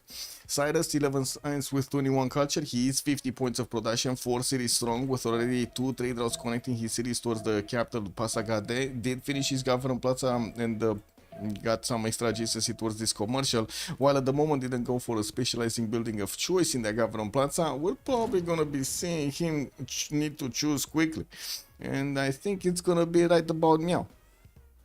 Yeah, there we go. Ancestral Hall, right about meow. What? What's going on with Twitch? Their TV app is crap and crashes with new 2K streams. New 2K streams? You mean the resolution 2K? Probably not updated for many years. Maybe, I don't know. I don't know. Maybe too many bots on the platform. Anyway, we do see JR did pick up his pen brush and voice golden age, and he does also have 26 gold, and started improving quite a few of these bananas with a lot of gold points coming around. Getting the third trader from Hamatana will connect his capital city, and we're going to see how he's going to try to get that war going against the eastern side, against France here. He did need to get his scout out, or it died. I don't know where it... Oh no, it actually got out. Its full health got out on the eastern side. Looking at Eleanor, Monumentality Golden Age is going to be his opener with 12 science, 15 culture, 26 gold 10, 46 faith for him to actually use on his builders or settlers here. He's going to get more from his shrines, and he does also have 40 points of production. That's pretty good, going for the fourth and the fifth settlers from La Rochelle and the Paris. He still has a lot of freshwater cities that he can go south, west side, no problem. A bit awkward here to go to the west coast. He's gonna get closer to Persia though. Flash Neo, good evening, sir, and welcome. Oh my god, again, man, again. Why are you calling me that, Flash Neo, man? What, like, I'm starting to feel like, you know, as Mongol, like everybody's telling me stuff over here. He's calling me names. What is this? Anyway, whatever, man. Hanging Garden is coming up in 4 tons from Paris, but I think we saw it being built in Canada, and it's 2 tons from finishing, unless he's actually, Mikado is just gonna chop it right now. We might actually just see it being chopped right now, you know, be done with it. On Liege, no ping lag. We do have him on 13 science with 22 culture. He's plugging in Moksha in Karkar. Got Magnus in the capital, working on Ancestral Hall in 3 tens. Also can actually chop it to get it faster out. Durkoli got placed, and we do have a settler coming around from that city center and Karkar, so 2 more cities are gonna get out quickly here from Babylon as he is building his Ancestral Hall. Actually, even faster than he started building Ancestral Hall. He's on 62 points of production, which actually puts him high up there. He's the first one in the lobby with the production points. The Historiator of Science and 36 culture with a pen brush and voice golden. She also has 30 faith at 10. Did actually put down a holy site from Tuban, but did not actually get those projects to get the Great Prophet. By the looks of it, he's gonna take quite a bit of time to get to the 30 points necessary to recruit that one. Started off on a few campuses. This is gonna be a nice one, a +3 here in Ternate, and I do see Mahapahit is also gonna have one of these reef tiles next to the harbor to put one of those good campuses next to. And with a 5th settler coming out from Mahapahit, 6th one from Tuban, I would imagine we're gonna have this story here get quite a big empire going soon. When prediction, I think we have a prediction going, but it's something else. No?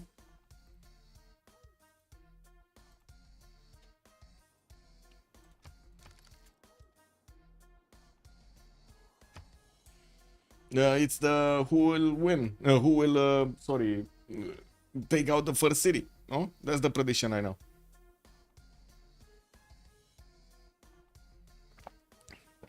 Non-tolerating shit game.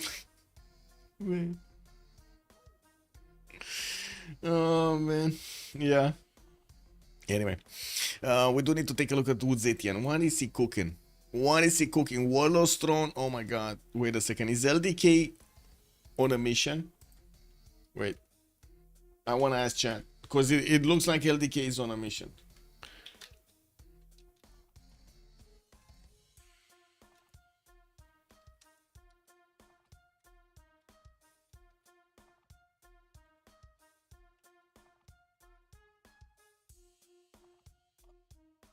We talked about Pen Chocolat. Yeah, true. That I mean, that actually caused us quite a bit of a distraction, no? Beijing gonna get the barracks out in 4 tens, and I do see also the barracks from Xi'an. Magnus establishing in 2 tens in that city center, with also Warlord's Throne getting built in 2 tens from Chengdu.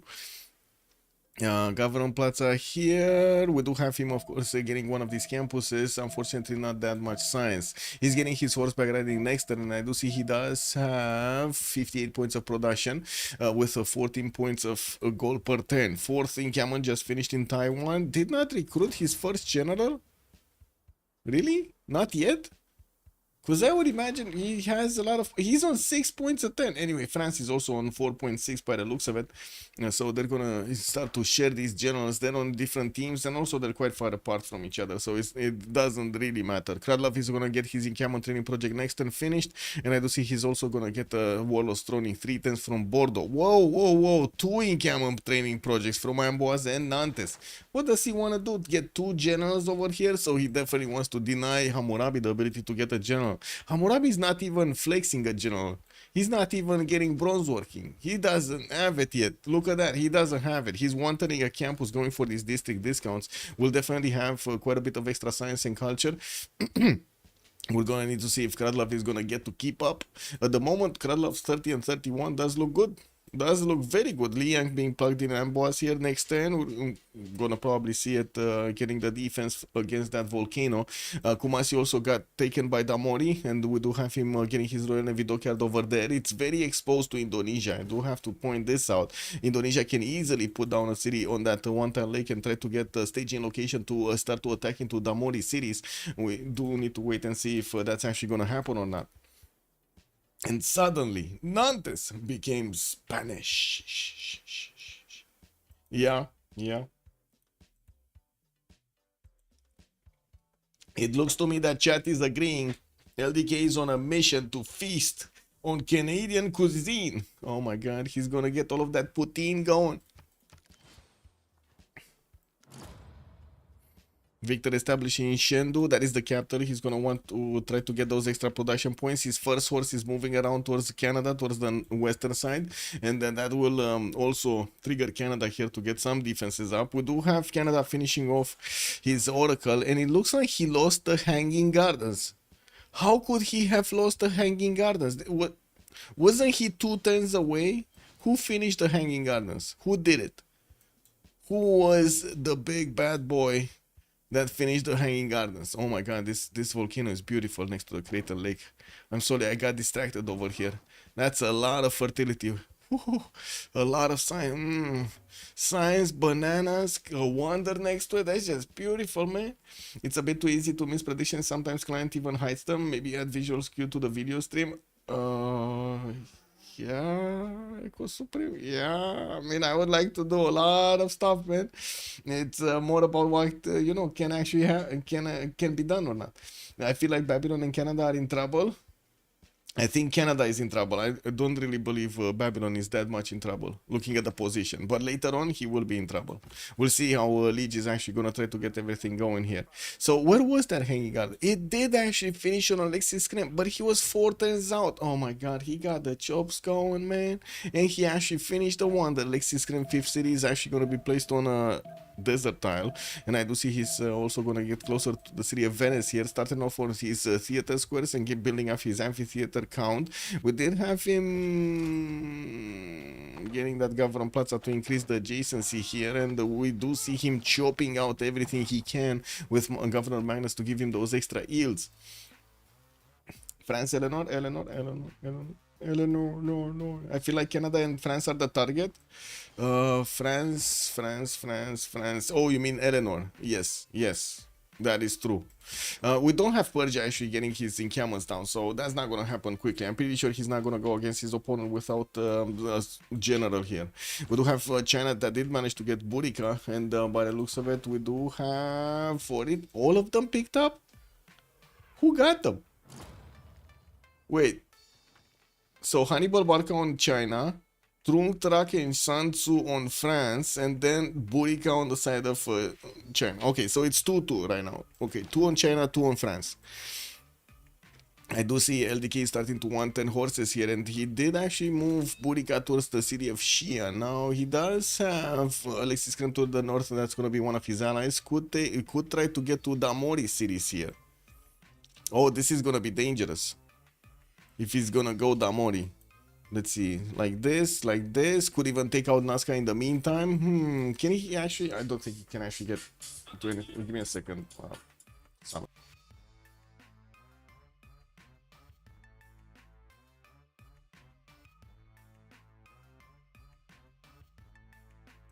I never understood this, man. Never mind. Leon gonna get pyramids in 31 tests. That's one pop anyway. And by the looks of it, we're gonna see a few more centers getting popped out. We do have writers being recruited by Alexis Krempen. We're gonna see him getting those going soon. Canada is also working on 5 points. France is on 15.7. He got some projects going. I did see Canada didn't get Oracle, and I do see he does have an amphitheater over there, starting to actually put out horses, and he's sending them to the western side. Might want to take out the city of Hong Kong in the meantime. Working on Ancestral Hall in 2 turns from Ottawa, while he has 0 defensive units on the east. There is a scout in between him and his opponent's city, so he will probably see if LDK is going to send some units there. I do see LDK did actually transform Burica into a military engineer, and will start to get all of those pathways going, while Hannibal Barca is just waiting to the south of Chengdu. In the tech side, we do have LDK going for feudalism in 2, engineering in 3. Okay, I don't think he's gonna have an easy opportunity to actually get those amazing crouching tigers like he did yesterday to go against the Canadian defenses, but he might have enough time to get to castles and put out a courser attack against his opponent, against Wilfred Laurier. No? Right at the time was he's getting his spies out. Give her the link. No, she knows. What do you mean? It's my grandma, but she knows. The Marco Diabolo. No, she knows. She's doing this on purpose. She doesn't care. You know, she's like, Mom, I gotta work. You know, Grandma, I gotta work. No, who cares? What? Nah. Yeah. I mean, to be honest, you know, it's like in Romania. Romania is the biggest tax, how to say, overtaxing nation over here in Europe. They're taxing work, and now they want to put more taxes on work. It's like nobody wants to see people work in this country. I do have to say this because it's lingering on my mind over here. Al, good evening, sir, and welcome. Imagine this in Romania. We know people have stolen. We know where the money is. We know who did it. And nobody's doing anything to recover the money or do anything to those people. Nothing. Nothing. Zero. Man, I don't think you can get more corrupt than this, man. It is what it is. Coco Glacier, good evening, sir, and welcome. We don't know yet, we're going to figure it out together. And 3-man feudal booster, well, everybody wants to get their feudalism going quickly.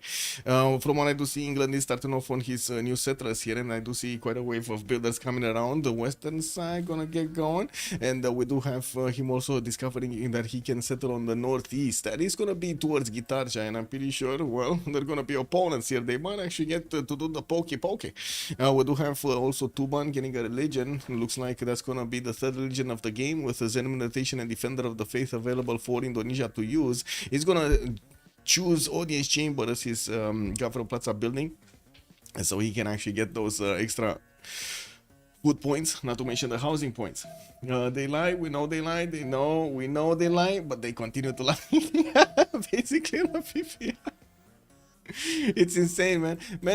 You know, to be honest, I would have thought if we're in the European Union, you know, maybe these guys are not actually gonna steal that much. You know, like, it's in the European Union, no? Like, there should be some consequences, no? Justice is saying, no, Justice, good evening, sir. Good happen, my hair. I do have to say, no, on that one.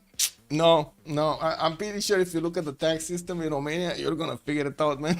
It's like, no, stay away. You know, like that's what it says. You know, stay away from Romania. It's fine. You come here, maybe you wanna get a little bit of grab over here. You know, like in restaurants, maybe go to the clubs or something. Don't work here. It's bad. It's really bad. We got some more theater squares coming out from France, and I do see theater square festivals are still getting enacted here with the writers needed to be recruited. Merchant screen, we're gonna need to see how and who is gonna get those extra merchants. So we did have one, I guess. We did have this one, if I've been picked up earlier by Persia. While the Great Generals at the moment are not contested anymore, I don't see Hypatia revealing itself either. So we're gonna need to wait and see who's actually gonna start getting these scientist points for that to be revealed to us. We also do need to see if Persia is gonna start getting his bronze working going to put down an encampment and trying to actually get his general or a general out. He did manage to get 5 cities. 6th one is coming out. 7th and 8th are actually on the way also from Passagarde, finishing that last one. We do have only a single horse actually being sent, no, 2 horses being sent towards the western side, towards Canada. Looks like they're starting to get around the Brazilian city, with the English Empire actually starting to get money in there. It looks like that city center is getting a bit of a heads up because it's trying to get the walls up. Yeah, it's moving towards Nazca, guys. This is nasty. He's gonna catch Tamori with his fly down.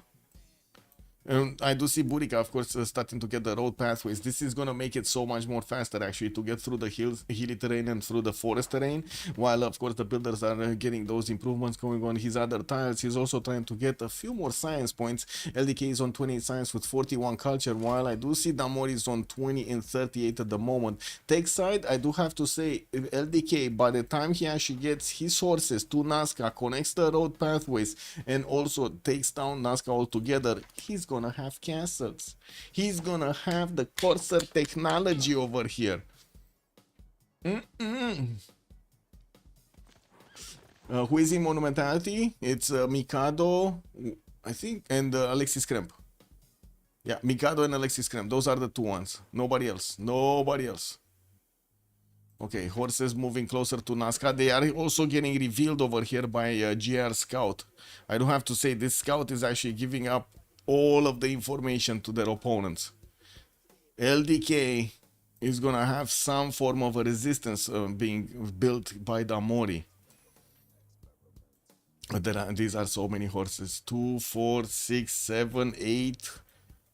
And they're all gonna turn into coursers. He does need to get also mercenaries, because otherwise he's gonna spend a lot to actually get those improved. He does have 3/4 history coming out next turn. Wait a second, he actually got 2 mercenaries already? Maneuver card? No. No, he didn't. No, he didn't, but he's not far away because he does have veterancy anyway. Anyway, it is what it is. You can earn 12,500 before you have to start paying tax in England. Then it's 20,000 up to 51k. Well, you need to pay taxes, like in Romania. You need to start to pay taxes from like whatever you make. It's like that's how the law is. Any kind of income is basically taxable by 10%.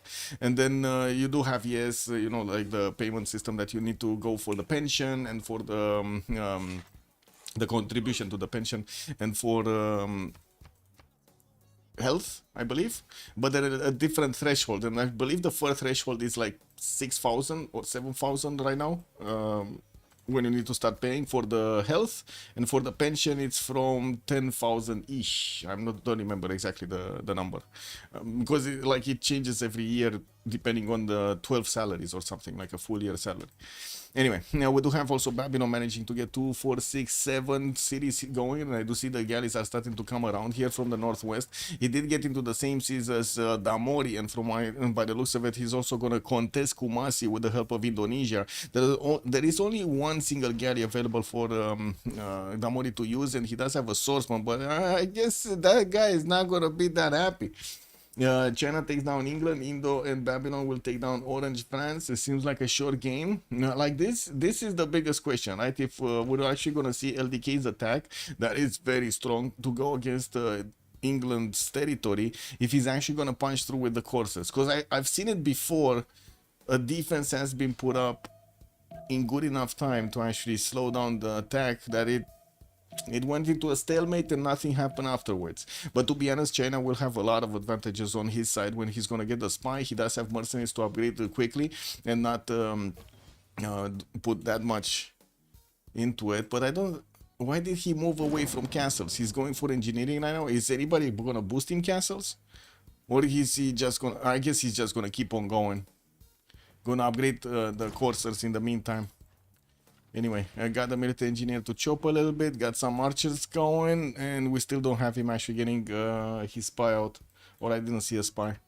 He's not going towards Canada, and he tried to actually attack into the city of Brussels. That did get the walls. Yeah, that city did get pillaged, and we do see China is gonna keep on banging on the city's doorstep.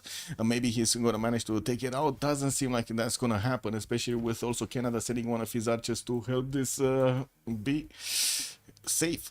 Finally, an encampment from Quebec City, while we do have Hamilton being set on the western side. I do see Hong Kong is also going to be taken out by the Canadian horses to give himself an extra city slot over there. Okay, so units in Nazca are starting to get ready. LDK is getting mercenaries next turn, but he's also discovering engineering next turn and not castles. And we do have Krudlov getting his castles in 5 turns, but without that many units. He does have 2 of these horses deployed in the city of Tours, towards the southwest, towards Babylon. While I do notice he did manage to get Zhang Heng as a scientist, he's building up his horse count. We're going to need to see if he's actually going to want to be aggressive here against the Babylonian defenses of Eshuna. Oh, wait a second, he's actually sending some units. He did send Sun Tzu towards the city of Anshan. That's pretty good. Poggy Woggy. Poggy Woggy. So if the scientists got picked up, did we see Hypatia? No, we didn't. We did have France picking up another 2 of these writers, and I do see Canada got Ovid over here as his 1, but it's 3 for France and only 1 for Canada at the moment for the writer recruitment. And while they do need 75 for the next ones, wait a second, that's kinda, I missed 1. Oh, we got 4 on France. Okay, that's we got 4 on France and 1 on Canada. That's what I was missing. It looks like these horses are starting to bang on Anshan. They do have some pillages also, 2 mines, and from what I do see, of course, Babylonian Anshanian campus. Indo seems to pinch England. Yes. Well, Kumasi did get the walls up, and the Indonesian horses are not going to be strong enough to actually punch through it. There is an archer there that is going to try to do some damage, and I do see another swordsman. I think he just got to buy it, right? Amori actually bought that swordsman in Kumasi to try to keep the city safe. LDK castle, 6 turns. Is he gonna keep all of the units? I guess he will keep all of the units in Nazca to go for the stronger ones. Pyramids did get finished in the city of Lyon from Eleanor, France. Alexis Kremp still has 0 defensive units on the western side towards Persia, but I gotta say, you know, you gotta be honest with this. JR doesn't have any offensive or defensive units of his own either. He did manage to get the Tushpa city next to that exploding volcano in the crater lake, and he's gonna put another city towards the north there. I do see he started on his industrial zones to get some of those extra points of production going, and has quite a bit of extra science and culture.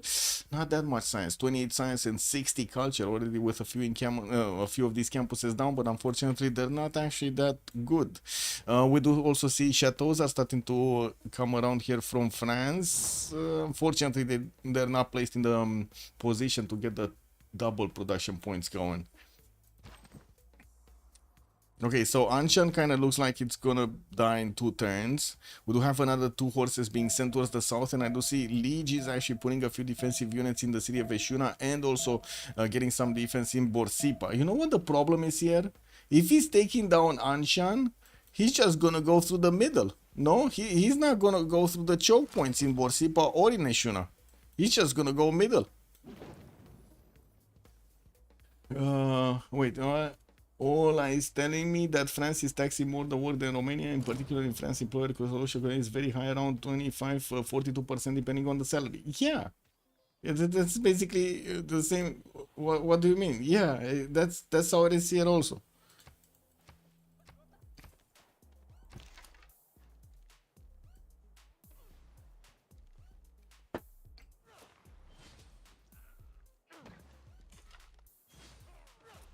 I'm pretty sure we're getting scammed, by the way. I'm like 100% we're getting scammed. Like in general, the population is getting scammed by the corporations.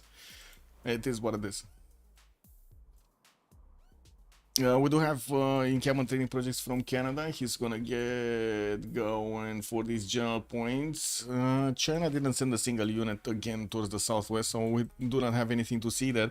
We do have LDK starting to actually... Oh, man. He's just late. I don't know. I guess it is what it is. He's late. He's late. He's late. He's late. He chose to go, and this is the biggest issue, right? He chose to go for engineering instead of keeping on going on castles to get exactly at the correct moment in time his course of technology, as he was getting his mercenaries, as he was getting everything, his gold from his teammates, and blah blah blah blah blah. Units in NASCAR ready to go, but then the units were ready, everything was ready. He just didn't know how to build them better. He didn't know how to build them better. No Corsair technology. Don't pay the country. Is this really? Yeah, I mean, it is what it is. I know, man. I'm watching and laughing at TV. This is incredible. This is like you're watching, you're watching one of those stupid comedies or something like that, and you're seeing it live on TV. Man, reality beats TV, right? We're getting scammed live on TV, and nobody is protesting. This is incredible. This is unbelievable. It is what it is. At last, LDK scared Canada to the point that Mikado erased himself. Why do you think wait, what did he's 30 science and 58 culture. He does have 92 points of production with 72 faith. Not that bad. And I do see we do have also JR with 130 points of production. He's the biggest one in the lobby right now. Distoria is on 111, Liege is on 119. We did have the city of Anshan actually being left alone. Looks like France is not gonna go immediately to take it down, while the Babylonian units did get sent to that city center. We do have also a heavy chariot being pumped out by Anshan. Babylon is starting to put defensive units to the west of Anshan, so he's not gonna allow all of these horses to just run amok here. While we do have also in the scientist screen Euclid as the next one. He's getting passed around. They did pick up Ariabata, but it wasn't Hypatia that showed up next. Engineer screen with James of St. George, and we do have England the only one making points, while China is gonna have the ability to pick another general here. So will Canada in a few seconds. Yeah. Anyway. Persia workshops, campuses, still no units towards his opponent towards France. We do have France picking up an artist and keeps on going. Units of China did get into the English territory, but they cannot pass. And this is what I was meaning. He doesn't have coursers, he's not passing through this. This is useless. Like the only thing that he's doing is actually slowing down Damori from getting his other sim going. And we do have Damori getting his military. Oh my god, this attack is over. Okay, this attack is over. This is for nothing. This is really for nothing, no? That little change, that little difference, not going for coursers and going for engineering. That just took him out. Yeah. Wow. These guys don't, like, one of them has a promotion, the other one doesn't. Spearman was so strong over here to hold the attack on both of them. We do have another few units coming around from the Chinese cities. He's trying to get the pre-builds for his crouching tigers, and I do see a few of these archers are getting out of his city centers. Some horses deployed south, not sure exactly why, because he has like nothing to actually attack into Canada right now. Draconian, good evening, sir, and welcome. It's all about woo, I would say. Yeah, it's all about the you. Wait, the typhoon kills everybody. Whoa. Why are you talking about Mother Nature like that? So you're saying Mother Nature is just gonna slam their heads together and gonna make them make peace? That's what you're saying? Could definitely be. Let's actually see what's gonna happen. What's this called? It's the... That's it? Category 4 Hurricane. It doesn't have a name? It's a Cat 4 and it doesn't have a name? What? Ah, come on, it must... Oh, that's why it doesn't have a name. It's Demitheresu. Demitheresu. Okay. And Lindsay was very nasty. I should destroy 2 tiles, improved 1. Not very giving. Not very giving, you know. In fact, maybe it's time to make peace. Yeah, true. Make peace, not love. Anshan did get taken out though. It looks like France did actually finish the job on that city center.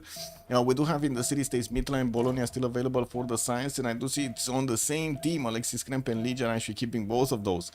We got Venice and Cahokia for the trade. I do see Buenos Aires with Brussels going to be available for the industry. Brussels was getting tickled over here, but it looks like nothing did happen majorly. Valletta is also available for the military, while we do have Rapa Nui here for the culture. Ooh, Venice has been defeated. Where was Venice getting attacked? Oh, this one. I see. Next to the city of Lyon, France. Got it. Well, production capabilities do look okay-ish right now. We do have Mikado over 100, and not to mention his face button. JR is 160. On the other side, we do have also two nations over 100 points, with Distoria and Liege benefiting from 124 and 143 respectively. Damori is going to have 98 of his own, and by the looks of it, he did manage to save Kumasi and also save his southwestern border from Bristol. There are quite a few more swordsmen coming around, and with his discovery many times and him getting the improvements over there, that's gonna be nasty. We do have Crouching Tiger starting to get upgraded in Nazca, and I do see the first spy did get plugged in the city of London here.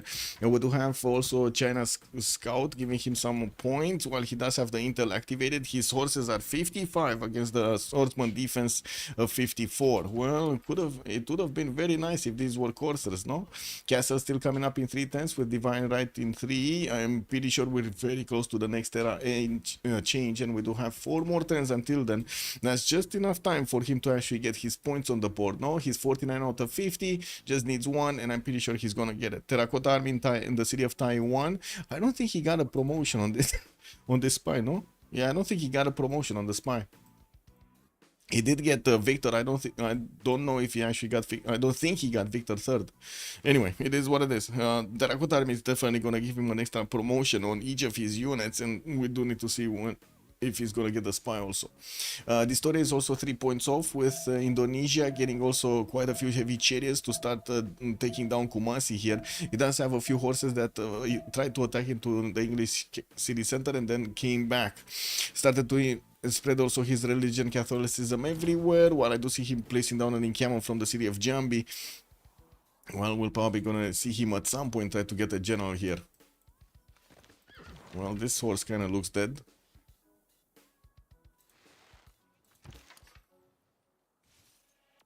Promotion, no? 4 coursers, just 4 coursers. We got 1, 2, 3, 4, 5 more horses, okay. I hope he's not gonna send them to the south though. He would need to keep on the pressure if he actually wants to do. Anyway, whatever. Liege 50 out of 51 points, just needs 1 more point. Push back the attack from France, and now, by the looks of it, he's getting attacked on the city of Mari by the English Navy there. We do have him getting his granaries for the extra housing points, and well, I'm pretty sure he's gonna get the point for the Golden Age. Alexis Kremp is also securing his Golden Age, 55 points out of 49, and we do have him 27 science only with 103 culture. He did prioritize getting his theater squares over his campuses, but I'm pretty sure he's gonna start switching, and that's exactly what we're seeing here. Multiple campuses getting built, while he's also going to place a few more settlers here and there. And we do have JR also 2 points away from getting his Golden Age, with a significant amount of markets getting out of his city centers and also placing down his industrial zones. His production pattern is just going to keep on getting higher, with 46 science, 107 culture, and also 91 gold at 10. He's making more gold than his opponents combined at the moment. He also has 173 points of production there, with a few more of these industrial zones coming around, not to mention new trade routes. Kradlov is going to be on Dark Age. He's Dark Age. He is Dark Age. He got his castle's technology, and I do see the coursers are starting to get around. They're strong enough to actually push through the Babylonian defense in Eshuna, even if Babylon did recruit a general. It's not the correct one for these units. Well, I'm pretty sure Liege shouldn't be that far away from getting his own men at arms and pikemen, so this attack shouldn't go, that deep. Yeah, it's not a deep attack. Yeah, we do have also Damori, Dark Age. Okay. I think that's what he did, and that's important, right? Damori, Dark Age, 31 science, 53 culture. Damori, Dark Age, 47 points out of 50. Because he got so pressured by China, he just couldn't get a Golden Age. coursers starting to come around, they're gonna be so much more stronger than the swordsman that at the moment Damori does benefit from. But I'm pretty sure he did get his maritime technology, so it's just a matter of time until he puts the gold so he can upgrade these into the stronger units. He does have 155 gold right now in the bank, and I'm pretty sure he can upgrade 2 of them. Crouching Tigers are also going to have a say in this, and they do have 51 strength against the units of England. We're going to need to see how fast they can get onto the front line, while also we did see... I'm actually a bit confused about this, by the way. You don't really need to build the pathways for the roads if the road... if the tiles are flat, right? You only need to... help the units pass through the marsh tiles, the hills, the forest. I'm a bit curious why he spent the 1, 2, 3 turns here to get the roads going. Those 3 turns would have been 1, 2, 3 basically. He would have been much more closer to the English cities with the road pathways than he is right now. But anyway, it is what it is. Orange France might be on it as well, but not sure. These two is top science. Disto. Yeah, 93. I mean, it's Indonesia, man.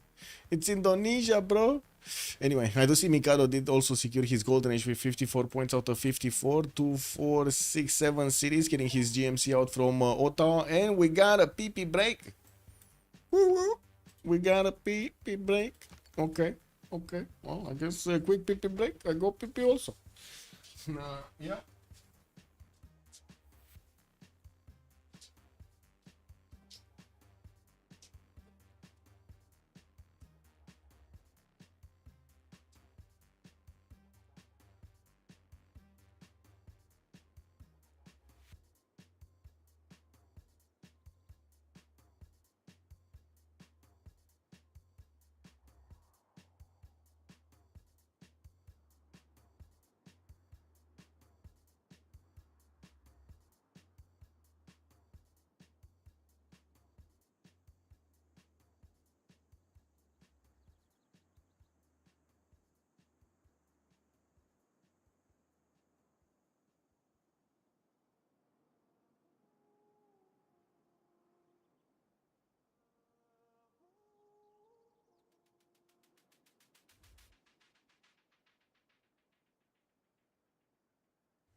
That's a very long PP, no?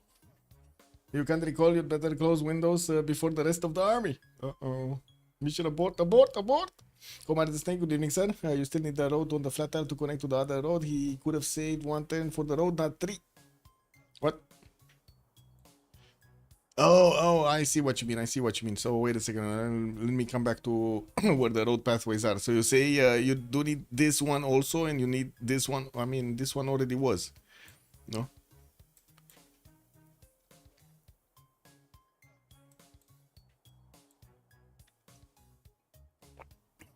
I'm pretty sure I saw this being done multiple times actually, with only the hills actually benefiting from the roads or the marsh tiles, and it worked fine.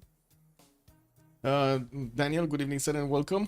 France is not contesting terracotta. He's getting his intelligence up, and I do see some aqueducts, but not terracotta army. No, Uzetian is gonna get it. By the looks of it, uncontested. 7 turns to go. We do have 2 chops available. And I do see also he's getting that intelligence in 6. We're gonna wanna chop this also quick, much faster than the Terracotta army, so he gets that free spy from it. Yep. How are you doing tonight, Daniel? How's the summertime treating you? kind of hot here. I'm surprised he's spending like Cav on LDK. Knight's Crossbows is an actual push. Yeah, true. True. I'm pretty sure we're gonna see England upgrade his mana times here, and this is gonna go harder and harder. But the thing is, it's actually easy to actually deploy these crouching tigers. He does have the, these open hills that he could attack into the defensive units of England. At least that. And there are some units also from France that are coming around here to the north of Newcastle upon Tyne. Looks like LDK is just keeping this to see what's going on. I don't think he can actually jump into the water. And we might actually see Newcastle upon Tyne being taken over. Let's see if we're going to have LDK. No, he's going for his apprenticeship, not going actually for shipbuilding here to get those units in the water.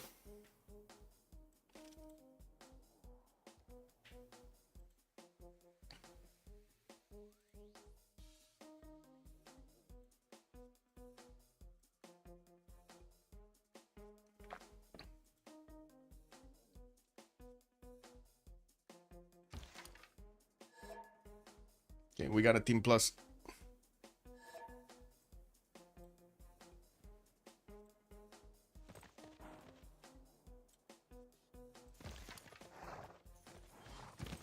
Okay, first coursers showing up. So now Damori will have a very serious incentive to actually upgrade his units. Very serious one. Krylov is also getting military tactics next turn, and I believe we're like, what, 1 turn away from the yeah, 2 turns away from switching the era. 5 turns intelligence. France is still sitting on 5 cities. I don't see any settler, new settler coming around from him, so yeah, I think this is a mistake actually from France, from Krylov. He would have really needed a lot more cities, especially if he did have peacetime here. Could definitely have the fresh water to get them going. Anyway, I do see also Indonesia is gonna try to fend off an attack from France. A few coursers did go to the east of Ternate. While we do have knights coming around here, they're gonna be strong enough to keep away these French coursers, even if the coursers do have a +6 intel over the knights of Indonesia. Intelligence also coming around from Mahapahit, with also Surabaya starting to get those catapults going, so he can attack into the English city of Kumasi here. And we don't have yet Indonesia actually deploying a good enough army to take on the city center. What we do have is LDK actually showing up on the front line of England, and we do need to see these crouching tigers actually getting over there so they can start doing the initial damage on the defensive units of England, so it makes them squishier for the coursers to take them down.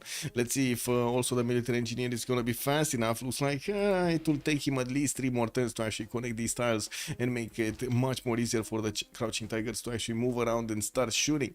Era score screen, we do have everybody on the left team, on the Ulyss team, managing to get their golden ages, while Krylov and Damori are going dark here. Looks like Mikado did secure his, and we do have JR also securing his.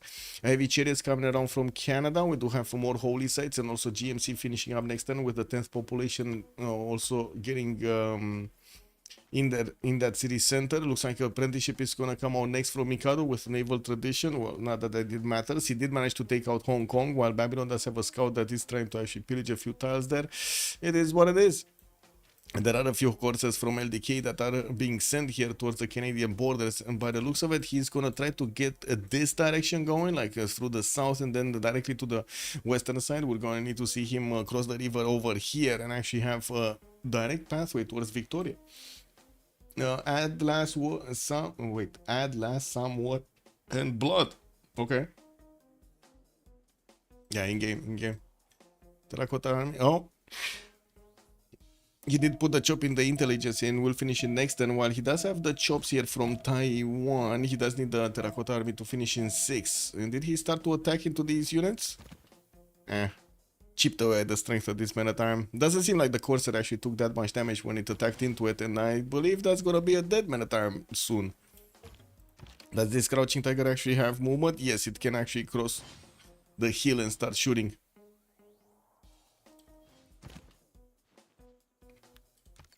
Here, 1, 2, 3, just 3 crouching tigers.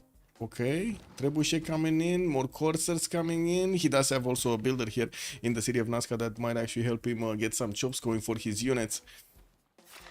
While I do see them, of course, crossing the threshold into the next era. The Kradlov and the Damori Empire, Dark Age. This is gonna be terrible actually for Damori. 42 science and 33 culture, while Decay is 49 and 35. Not only that, but he does also have the stronger stick against him. Already. Ataraxian, good evening, sir, and welcome. Why Canada has so many +1 holy sites? What religion does he have? I think he went for Feed the World with lay ministry, so he's getting a lot of food and housing coming up from his shrines and temples. Not to mention, we'll get the culture going for his theater squares.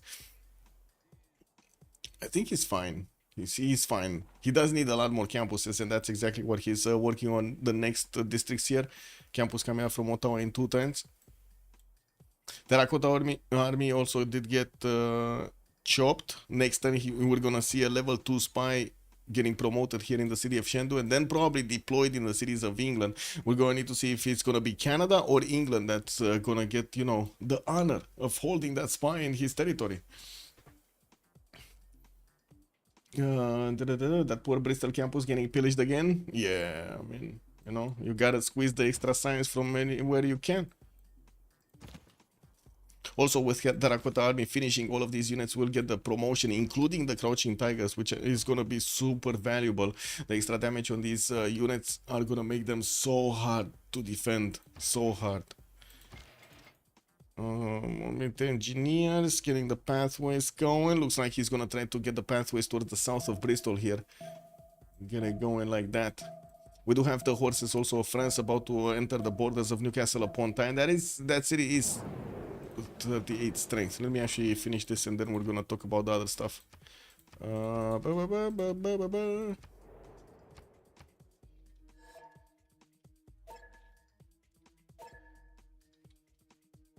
Okay, then we go. 2 minutes as a pause, and we're gonna come back to see how things are gonna evolve here with China trading punches against England. Someone is in trouble.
Went through.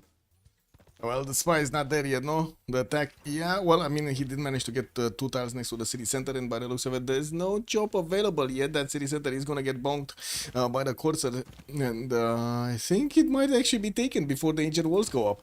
Yeah, there isn't that much strength on these Menatons to actually counterattack into the coursers. They're a bit too strong for him to counterattack. Bristol does look dead, yeah. Bristol kind of looks dead. We do have intelligence coming up in London in 2 turns, but I do think we do need to take it one civ at a time here. So international trade-offs +4 gold to the sender. Alexis Krem getting the loyalty, but the minus 20 population growth. And I do see the 2 Diplo points went on Alexis Krem. So he's gonna try to build, I guess, that Statue of Liberty somewhere to try to get the Diplo on his team. Well, we do have a crossbow technology coming up on Damori, which is gonna make it... Oh, man. These crossbows don't do anything, man. 45 against 63 of the coursers. They barely scratched the coursers. I don't know about this. And Sasu, bonsoir, monsieur, bienvenue. Coming up with the biggest emotes ever. Very nice, very nice. Unless he can find a chop somewhere. Yeah, I don't think he has a chop. He doesn't have a chop. Anyway, LDK is 49 cents for 35 culture, drums of war goldenish for him, and we do have him on 126 points of production. He did get that level 2 spy, and he will need to actually move it somewhere, getting another one next turn from Shendu, while we do have him getting all of his feudalism builders out. Distoria 96 cents with 84 culture, still on 246 cities, getting pushed by France a little bit, but I'm pretty sure he's going to be fine. He has a decent amount of knights to actually handle this pressure.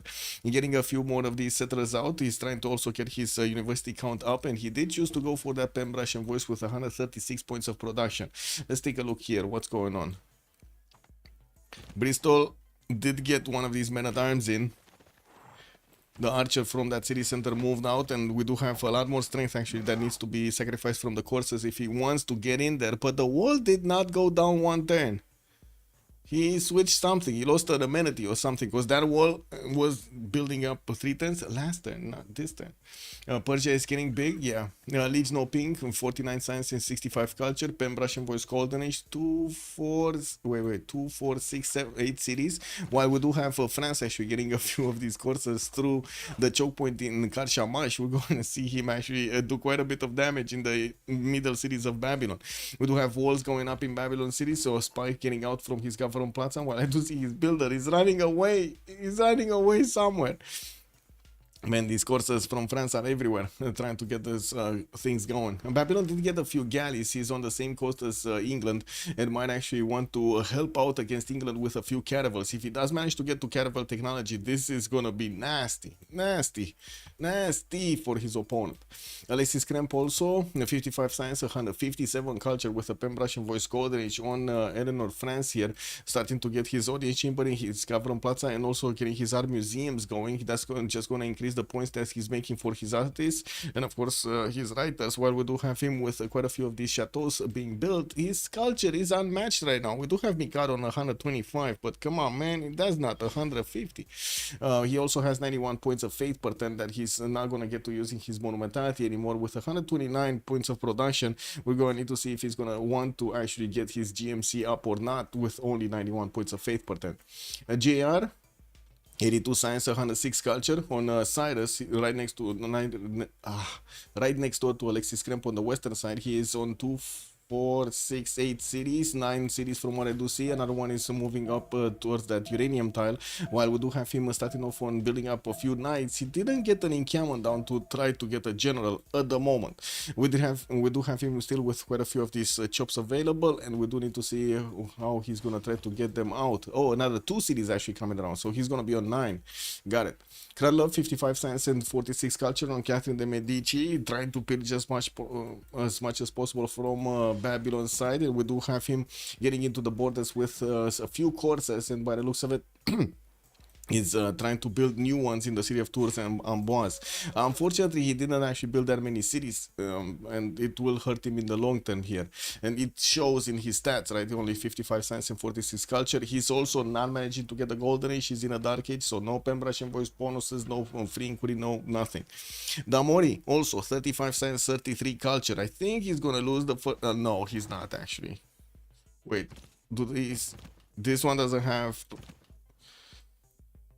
I guess it is what it is. He can use the catapult. Where is the catapult? There was a...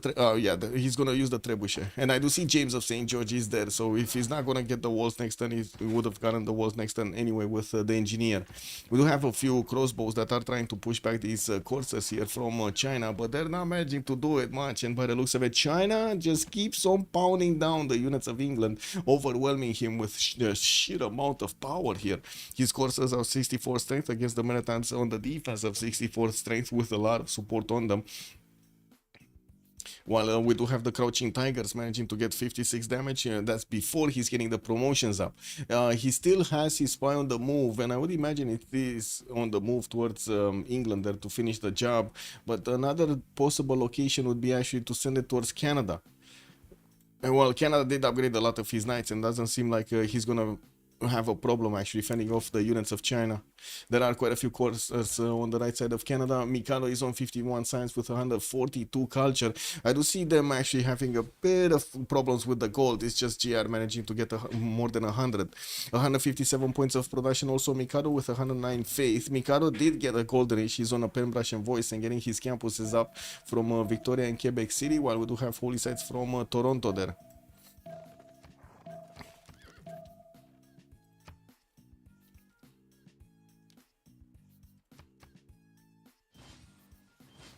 Oh well. Where's the spy? Did he get a spy in? Still no spy. Still no level 2 spy from China. Well.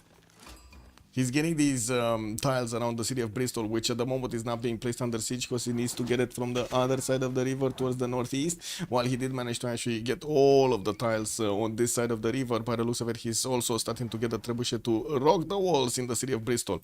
Well, James of St. George is probably gonna get one of his charges in to get the fortification to 150 here, making it that much stronger. And we do have one of the coursers just being eaten away from the crossbows and the wall strength. Wait, don't know. I'm just saying knight is 10 gold more for higher CS, combat strength and better promo. So yeah, it smells good for Ulyss. It smells good. Well, let's see them actually pushing this out, right? LDK, by the looks of it, is actually gonna do a lot of damage here.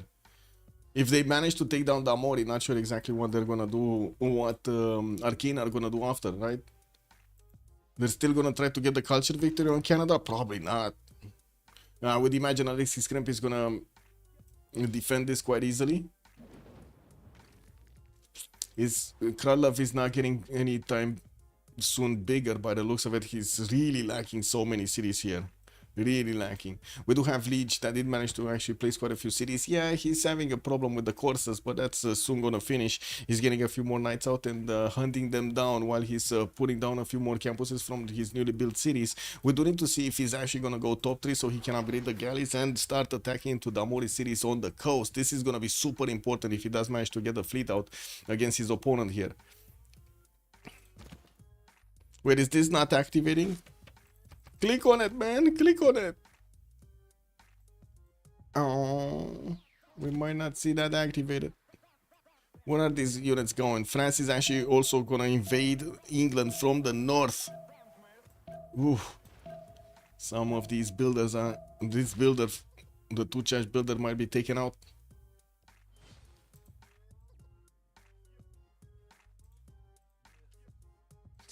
Oh, Sabir, good evening, sir, on YouTube. Tangai, also good evening, sir. Valoris, hello there, sir, and thank you so much for joining. I did see also Papas, good evening, sir, and welcome.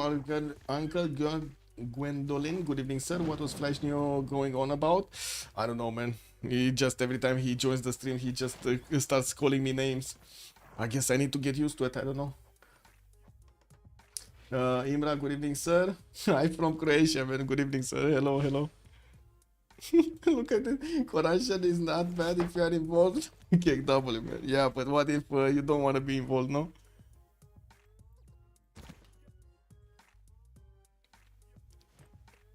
Okay, so Bristol is the first city that has been taken down. We can actually finish up the prediction here. We did have Team Ulyss managing to get the first city. That's it. Beautiful, no? Boom! We got the points coming in. Let's put out the prediction for who's gonna win this game. Also, I think we can it is what it is, man. I gotta say, Echo Supreme, it is kind of weird because almost always the first prediction kind of tends to be the same as the second prediction. Who's getting the first city might actually like has a very high chance of getting also the win. But anyway, we'll see. We'll see how things evolve here. Distoria with Indonesia does have a strong enough empire to trade punches with Cyrus. We do have also Alexis Krem, very, very good stats here. Yeah, Leech not that big, but LDK is going to manage to actually punch through Damori's defenses relatively quickly here. And by the looks of it, we do have France from the north also sending a few units to keep on pillaging, you know, doing the destruction over here in the Damori cities.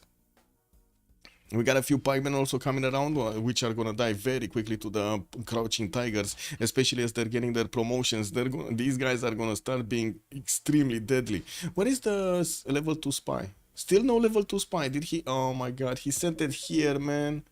Like, oh, LDK, he sent it to Quebec City. He didn't send it to the north. We do have England actually getting to levy Brussels. He might actually want to take out Rapa Nui or something for a safety settle. He desperately needs to get some form of a safety city. With Indonesia also building up his army count in Surabaya, we're going to see him start to get that army towards Kumasi, which is rebelling anyway. I guess he doesn't need to take Kumasi down. That city is just going to rebel to free cities in any case.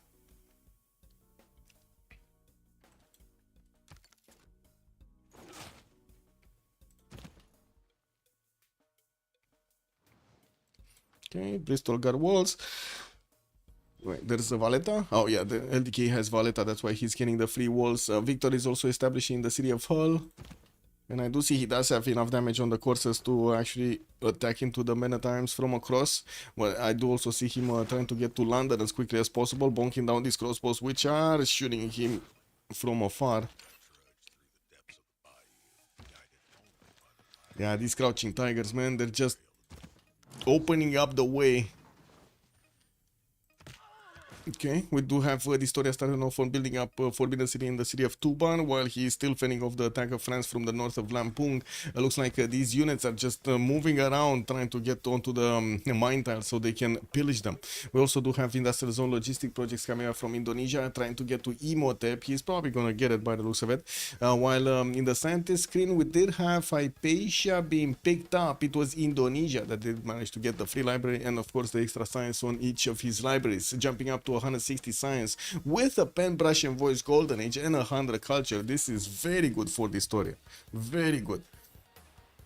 Also, he did manage to get another settler from Surabaya, which I would imagine is gonna go, okay, either on the lake or on the river. Looks like he's choosing the river here, while English city of Kumasi is gonna rebel next turn. I don't really see him with enough strength on these units to actually take it back, right? He doesn't have caravels, he doesn't have frigates, he only has a single swordsman, which is basically, you know, the strongest unit here. Only two units defending the city of Hull. He did manage to take out that man at time that was defending there and pushing forward. He does need to actually get the crouching tigers to take out the pikemen, because these coursers do not have enough strength to attack into the pikemen properly. You know, I'm pretty sure he's gonna be fine here. Does he have a road here? There's no road on this tile, on the ivory tile. That's a bit unfortunate. Like, he cannot move his crouching tiger immediately into the encampment or onto the ivory tile so he can attack. Oh wait, he did. He did. So there is a road. Movement cost 2. I don't see. Anyway, it doesn't say.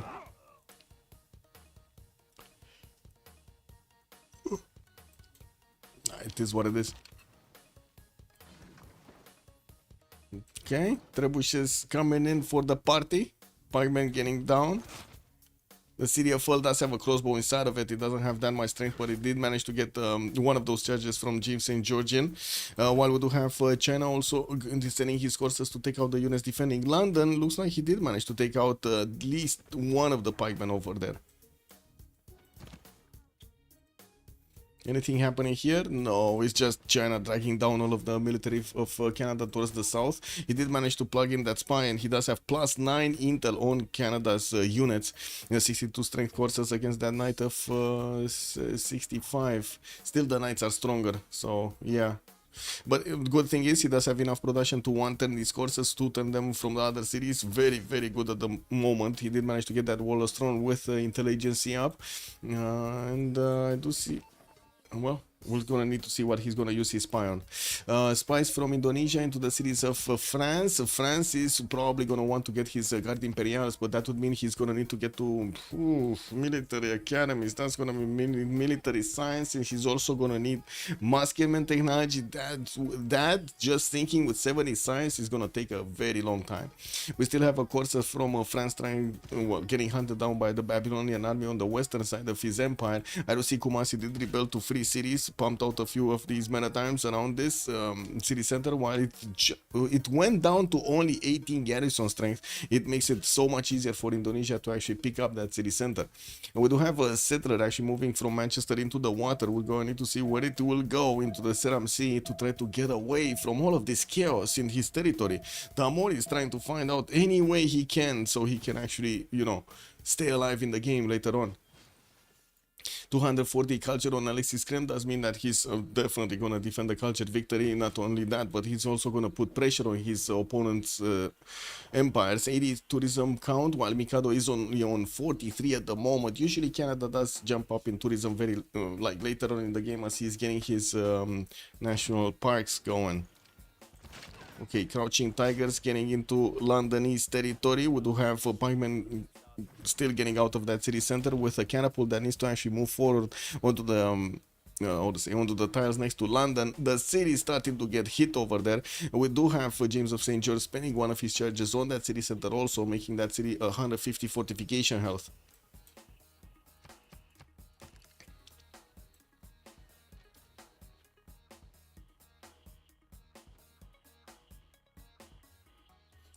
Tanaxian, England might made too many cities in such a bad place. I mean, it was his chance to actually keep out his opponent here. Keep being alive. 2, 4, 6, 7. I don't think actually 6 cities built plus 7th one Kumasi is being taken out is that big, that much though. I definitely think, for example, what France did is a bit too little. Like he would have needed at least 3 more cities here, at least 3 more cities to keep up in the next part of the game. He's only 70 science and 61 culture with 127 points of production. Look at these opponents here. All of them across the board have more production. All of them. 300 points of production also on Cyrus. Looks like nobody's matching that number from the other side. We do have Cyrus managing to get a lot done. Isodor of Miletus did get recruited. Looks like wait, he wasn't built. I don't know which one that is he gonna try to build with this one. I guess we're gonna need to wait and see which one is it. You know, while he's starting off on his university, his science per 10 is gonna go much higher soon. We do have also him making the goal for his teammates with 126 goal per 10. Just as Alexis Kremp, his neighbor, is making the goal for his opponents with 116 goal at 10 there.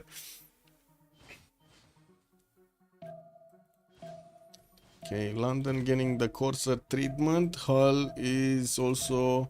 Oh, Newcastle upon Tyne is probably going to be taken by a few of these courses, and I do see the Crouching Tigers are starting to get closer to the city of Hull so they can start attacking into that city center. The Trebuchet is the important one, the one that will deal the massive damage, and I kind of say he did manage to bring another catapult in. Bristol just needs to upgrade it.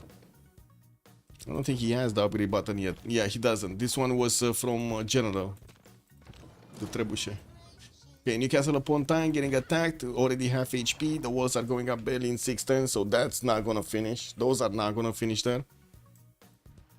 City of Hull starting to also get taken down. We do have the Babylonian galleries starting to go around towards the city of Mari, while that Kumasi city center has been taken down entirely. Distoria did manage to finish the job quickly. He's sending his knights towards the city of Bradford next, and also Manchester, where I do see James of St. George, the engineer, will try to build the walls.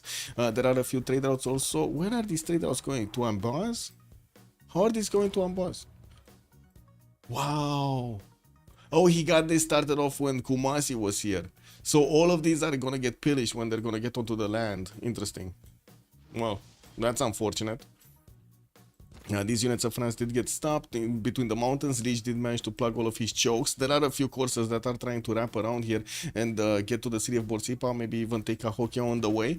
In the city-state side, we did have Alexis Kremp and Liege managing to keep Mitra and Bologna on their side, so they do get the benefits of those city-states into the science screen, while they do have 178 points of science with 101 here. Doesn't seem like they're getting that much advantage from it.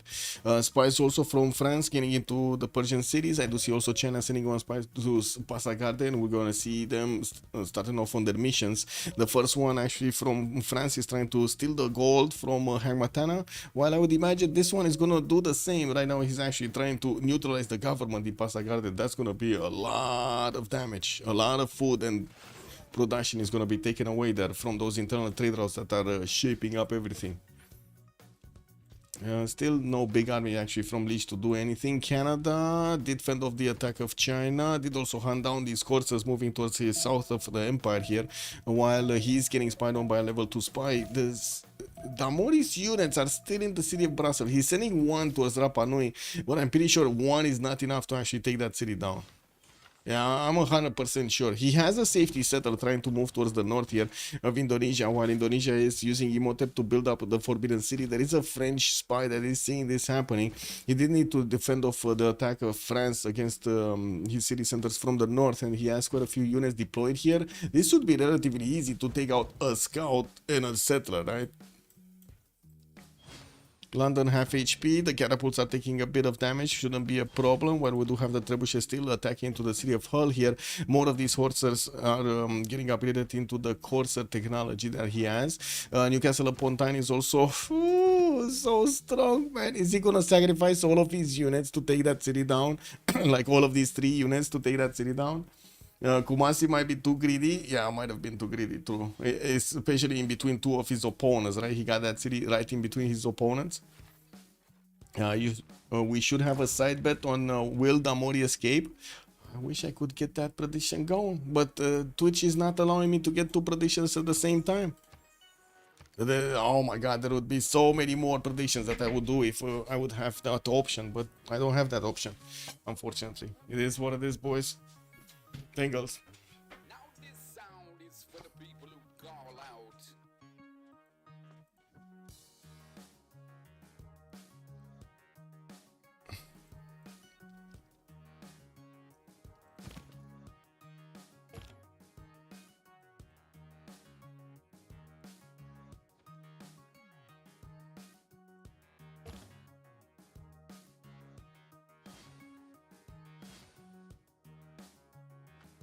Okay.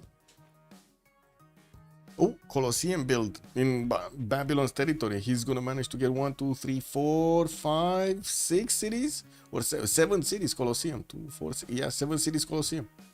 Very nice, very nice, very nice Colosseum. Is this also 2, 4, 6? No, this is 1 turn off the Mari city. I guess it is what it is. He couldn't have put it closer anyway. There are no flat tiles there. Still 6 cities is 6 cities, man. Wait, 2, 4, 6, 7. 7 cities actually. 2, 4. Yeah, 7 cities. Pretty good. 5 turns to get it going, and I do see he does have a few builders, but I don't see any chops for him to actually get going. Pretty sure they're just gonna get the mines up. You know, we do have also France trying to keep punching Babylon's units from the eastern side. He's getting his coursers on the south and around the mountains. I do see he has one of these generals, but it's kind of lagging behind his military. Trunk is available for him to use. There are quite a few crossbows for Cahokia to also defend this, and from what I do see, Cahokia is the Storia city. So yeah, I guess it is his opponent there. Yeah. Yeah, that's not gonna go down nicely. We're gonna have a lot of damage here done by the crossbows quickly. We do have also Newcastle upon Tyne being taken out. That's a second city from England that did go down. Actually, a third one if you take into account Kumasi. While the military of Indonesia is moving towards Bradford, we do have also city centers being sent over there. We do have also Newton recruited by the Storia, while that means also Ifadlan Khaldun is available for them. It looks like Persia did manage to pick it up, while Galileo Galilei got picked up by Catherine de Medici, France. What did we have here? Did we have more? Oh, a very early musician being picked up by Eleanor Vakute and Yatsushi Kengyo. Both plus CS on Ulyss. Can Persia solo win this? That's a good question. That is a good question. He does have 225 science and 140 culture, but I think alone he's not gonna manage to do it. It's going to be very important how France is trying to actually get going his bonuses for the next part of the game. He's trying, he's trying to get to his Guard Imperials with the Manatimes getting a hard build right now, or I should say pre-build for those Guard Imperial upgrades. He's also getting a few more courses and building up his production capabilities here between Bordeaux and Amboise with one of these industrial zones, a plus 12. That's pretty good. But I do not see him actually evolving his empire good enough to keep up with the explosion of science and culture that Hammurabi will have, not to mention the production in the next part of the game, which will probably give him the opportunity to defend off those Guard Imperials, even if they come against him. While Damori's empire is being torn apart here, I do think the Trebuchet actually got taken down. There's no more Trebuchet. Where is the Trebuchet? Zero Trebuchet. We got catapults that are going towards the city of London by the looks of it. I don't know what I am. Give me a second, let me drink some water. Okay.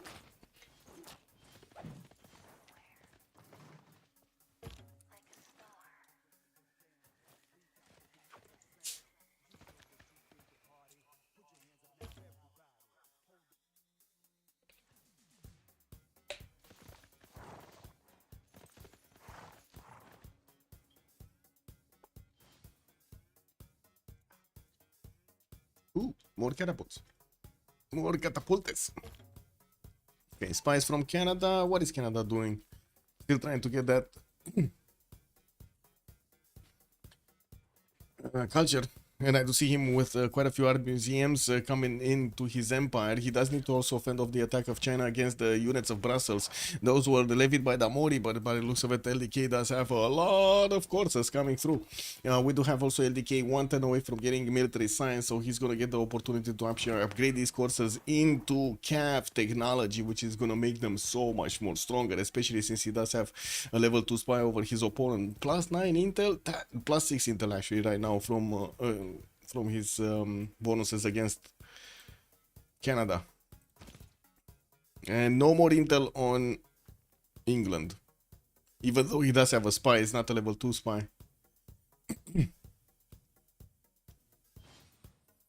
Nationalism also coming up in Fortens. Uzetian is gonna get Cav course. Still building up catapults.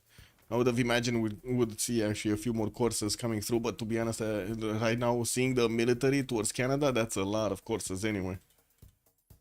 We do have the time ticking down until the next era, and by the looks of it, we're gonna have like 8 turns to go. We're gonna need to see if they do manage to get the next golden ages for the reform the coinage to give them those extra gold points. Right now, their economy doesn't look that great on either side, but at least they do have enough to actually upgrade their units. We do have also JR still keeping up with the biggest production in the game, while Distoria did manage to also catch up on the science screen on 204. It does need a lot more production, 217 points. Getting also 5 turns of Forbidden City in the city of Tuban. While Newton is waiting to actually get activated in the campus of Lampung, he's going to build up a library over there and a university in that city center. And we do have Indonesia also building up a junk to start to attack into Manchester side, while England is getting that city on the coast here. It looks like also James of St. George is trying to actually shadow that city center, so that settler, and so he can actually, build up the walls. More pillages being done. LDK is squeezing out every point of science that he can from his opponent and also doing the damage against these walls of Hull and London. Slowly but surely taking down these city center strength. Caravels coming out from Babylon. He did manage to upgrade them in the city of Mari and sending them towards Bradford. He's gonna get to put the city of London under siege, and will make it much more easier to actually take that city down, while Bradford is also gonna get attacked by the units of the Historia. He definitely needs to get something to take down the walls first. I don't think the caravels are gonna do that much damage against his opponent, and it's not like we actually have quadrim pre-builds for the frigates. We do have in the tech side also the Historia going squaring. I think he did finish it. Damori going apprenticeship, Mikado castles. Where is the Liege is okay, so Liege is going square again. He just needs to actually get one of those quadrims out somewhere.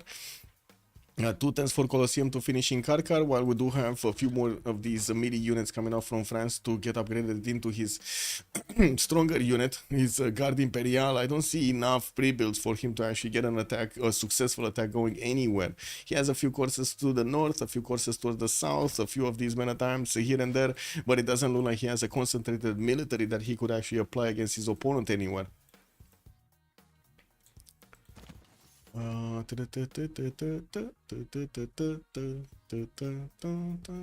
Wait a second.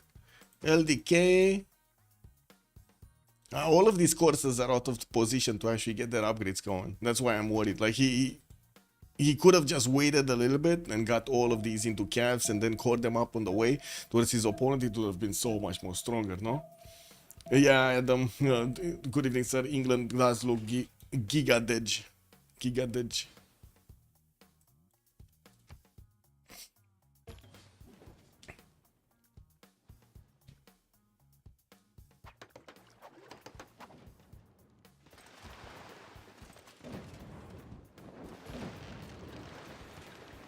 Okay, Caravel starting to eat away the defenses of Bradford. It will take them at least one more turn to get to London to put it under siege. And in the meantime, of course, the catapults and the crouching tigers of China are just gonna eat away the wall strength of London. We do have a trebuchet coming out from Bristol, and I would have imagined he would have actually upgraded these catapults into trebuchets a little bit earlier. Looks like he lost another catapult somewhere because it's missing from the board here.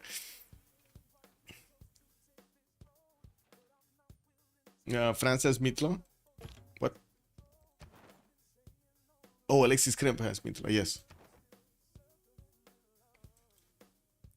Yes. I was more wondering if China actually has it, but yeah, no. Was his opponent. Anyway, we do have Persia deploying a few units towards the east side of his borders. A few of these courses from France also did try to get in between so they can see if there is any kind of military coming out from Persia. We do have him getting some more builders and intelligence in the city of Paris, while he's also working on getting those extra science points up. He jumped up to 145 science with 276 culture. Still has a lot of techs to catch up to his opponent. 30 techs on Cyrus, while Alexis Kremp is on 28. I do see the story is also on 32 techs. He has more techs than JR with less science. Amazing. Well, JR probably prioritized the bigger techs. Now we do also need to see if he finished Forbidden City. Looks like no. It still needs 2 turns to actually finish in the city of Tuban. I didn't see anybody contesting it, so you know that's pretty good. Yeah, still no contest on Persia, and I don't think Babylon is going to contest it. He's getting that Colosseum, and by the looks of it, has quite a bit of effort to defend himself here against the French Corsair attack. What is also Canada doing here? Not much. Not much, I would say.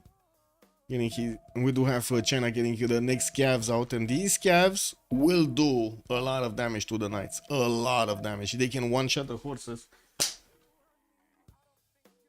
Freaking mosquito, man. Bro. Sorry, got to slap a mosquito over there. He was pinching me.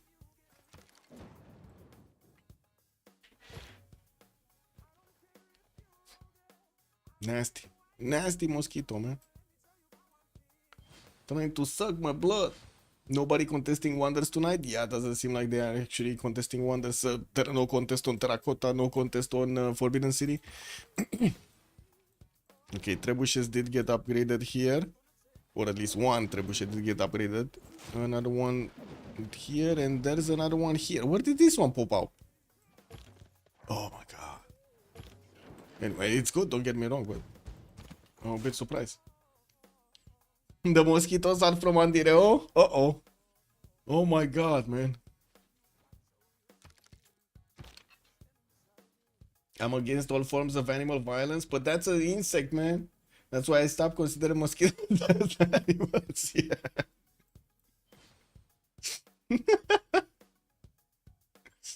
Yeah, yeah. This is what it is.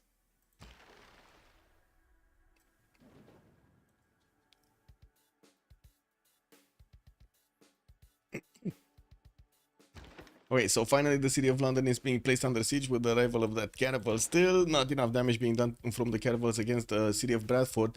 Although we do need to see a unit from Indonesia. It doesn't seem like the trebuchet actually moved. He does have a trebuchet core in Surabaya, and I would imagine he can actually soon get his metal casting so he can upgrade it into a bombard. And we do have him also getting another row of feudalism builders here, and from what I do notice, he still needs to activate. No, he just activated Newton and jumped up in science, keeping up with GR science, 238 versus 244 at the moment.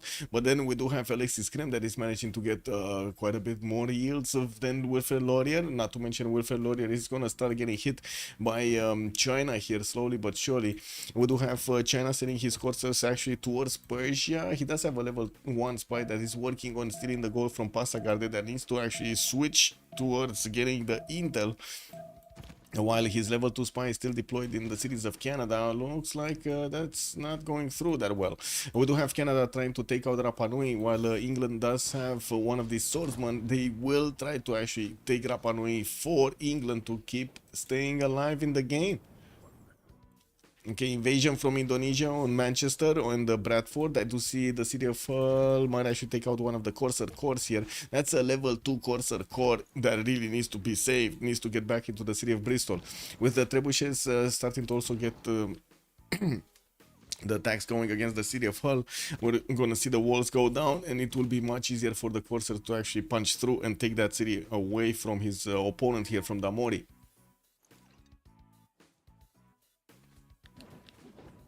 Kick.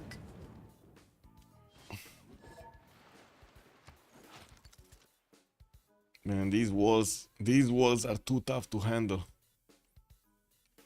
So okay, Manchester is just like what, 1 turn, 2 turns away from being taken out. Hull is like 3 turns away of taken out. The trebuchets are gonna, what, 2 turns away probably of to be taken out.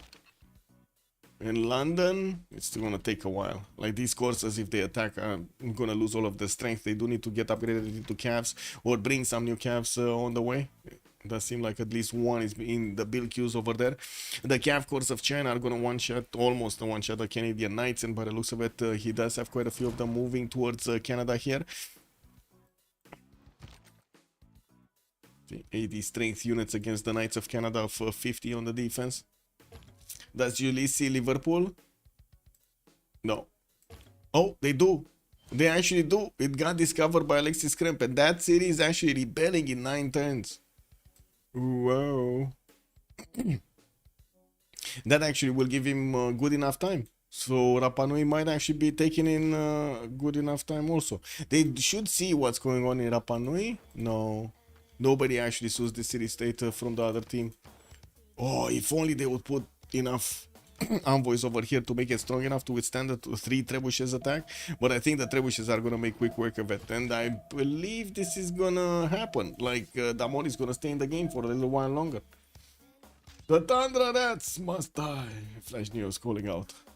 Yeah, I mean, it is what it is, man. It looks like they're staying alive. I don't know what you're saying. They're staying alive. They're doing the BGs. Okay, with China getting his Corsair course against Persia, since he doesn't have a spy and no intel over his opponent, doesn't seem like he's punching through easily. We do have him with also a few units being sent towards the western side, in between these cities, in between the city center of Rapa Nui and Parsa. He probably thought there might be some pillages on trade routes here, but doesn't seem like he's lucky with those. There is a level 3 spy also in the city of Hamatana that is getting some more promotions, and I do see the spy actually got pushed out from Passagarde. Maybe he missed his mission. And there's a new spy from Babylon trying to steal the gold from Persia, while we do have a few of these courses getting into the borders of Mitla, well, getting back their health, getting to grab a builder and so on.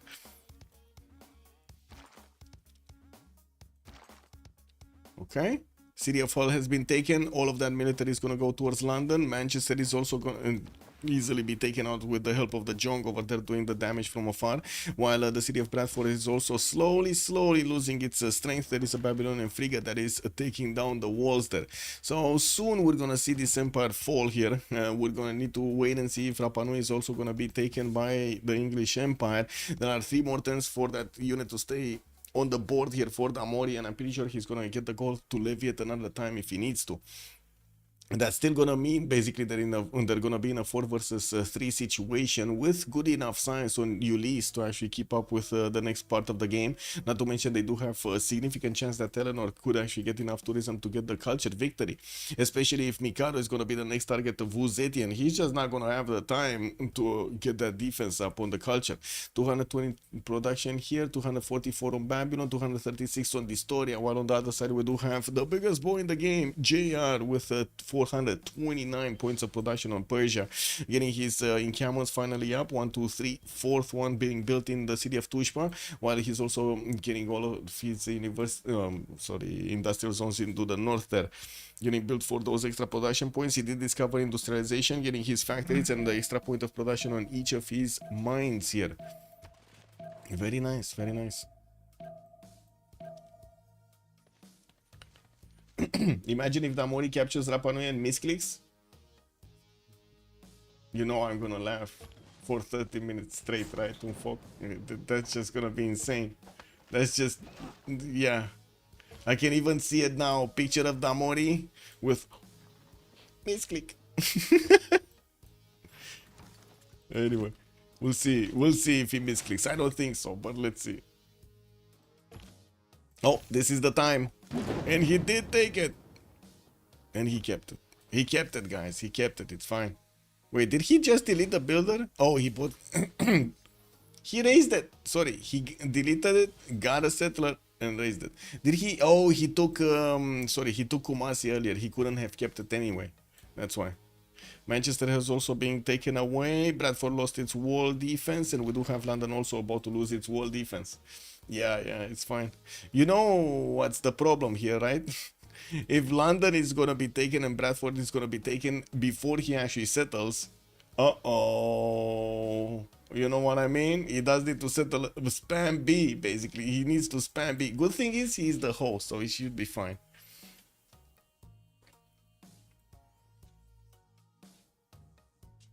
And there are also quite a few courses from China that might actually go against this city, newly settled city from Damori. They're right now trying to pillage as much as possible and do damage to the Persian Empire here. Not really focusing their efforts on whatever England has on the board. There are also a few calves with Jeanne d'Arc moving towards Canada's defenses on the eastern side of Victoria, while there is a encampment being built over there. I do see Mikado is getting to his conservation in 2 turns, with 6 tactics also coming up in 2. So yeah, we're coming up soon with quite a few mountains for him to start building. Very nice. Also, we do see that China just keeps on getting his calves out, while he is gonna get to pressure over here England. Does have a few units that he needs to take out on the defenses of London. He has Liverpool, not a problem to... Oh, right, Varenik, thank you so much for reminding me. Yeah, there's another city center. I totally forgot about the city center, Liverpool. Wait, this is rebelling in 9... Oh, yeah, never mind. He's gonna get Victor in there. He's gonna get a monument, another population point. He should be fine. Yeah, I think it's gonna be Indonesia that's gonna need to actually take down that city center. Indonesia did finish Forbidden City. We do have him also getting his industrialization, so he gets all of those factories, and it looks like a notification for a settler death. What? Who took a settler? I don't know. I don't see a settler being taken by anybody. But that's what the notification said over there. Anyway, it is what it is. Kira, good evening, sir.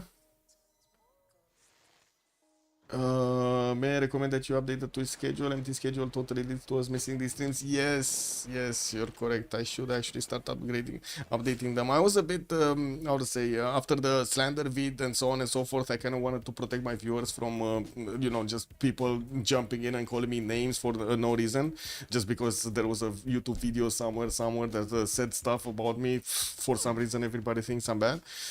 So I didn't update my schedules because of that. But you're right. I do need to start updating my schedules a lot more. Yes, you are correct, sir.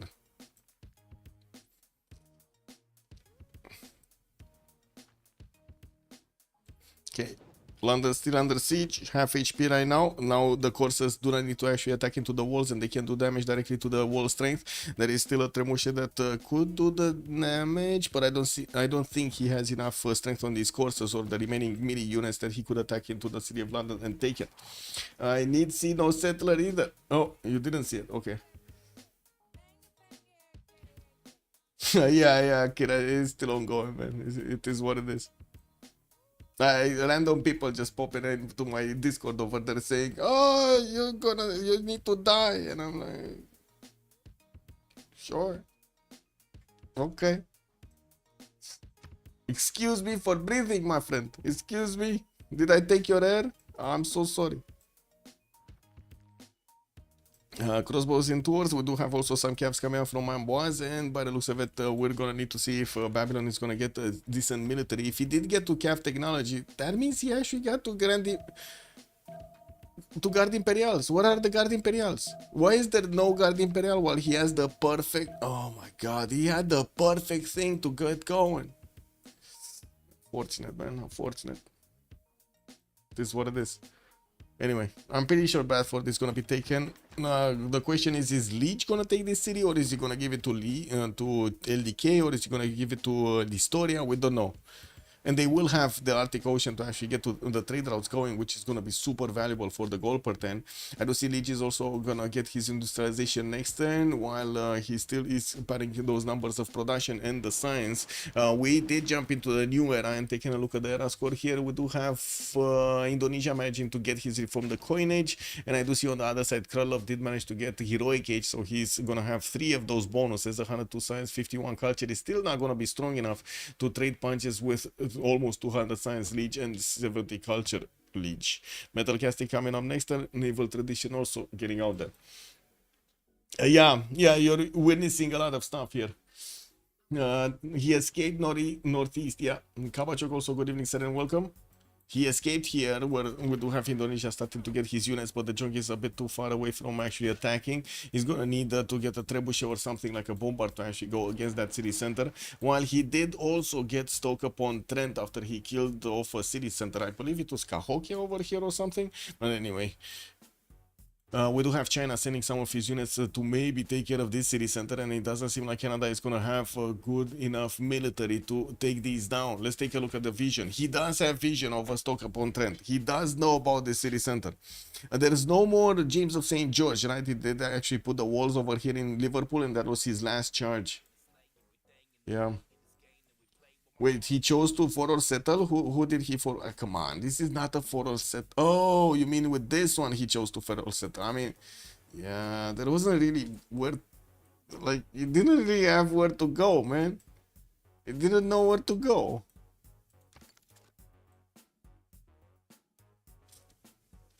Oh, funny thing about the Slender vid. You remember actually on quite a few of my streams I actually said, hey, you wanna meet me? Let's go Twitch, like TwitchCon. Like, we can talk over there. Nobody showed up.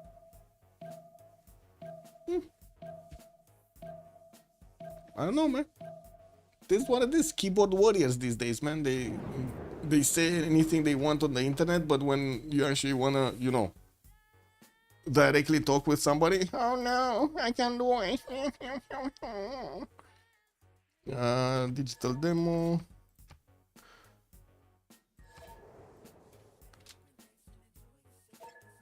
What was it? Catholicism digital demo.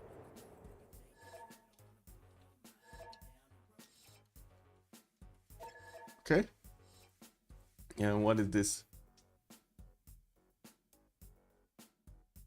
I think they do want to get a pause or something going. Liverpool could have gone a little bit more west. Yeah, true. I don't know if that's gonna be a pause or not. But anyway, be right back. 2 minutes, and we'll see after.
Pause. Wait. So we do have a pause. Okay. World Ideology Congress is so dumb. Couldn't we change it to something like +3 -3? I think we already have. Like, oh, for the units of this religion, yeah, we don't have that one.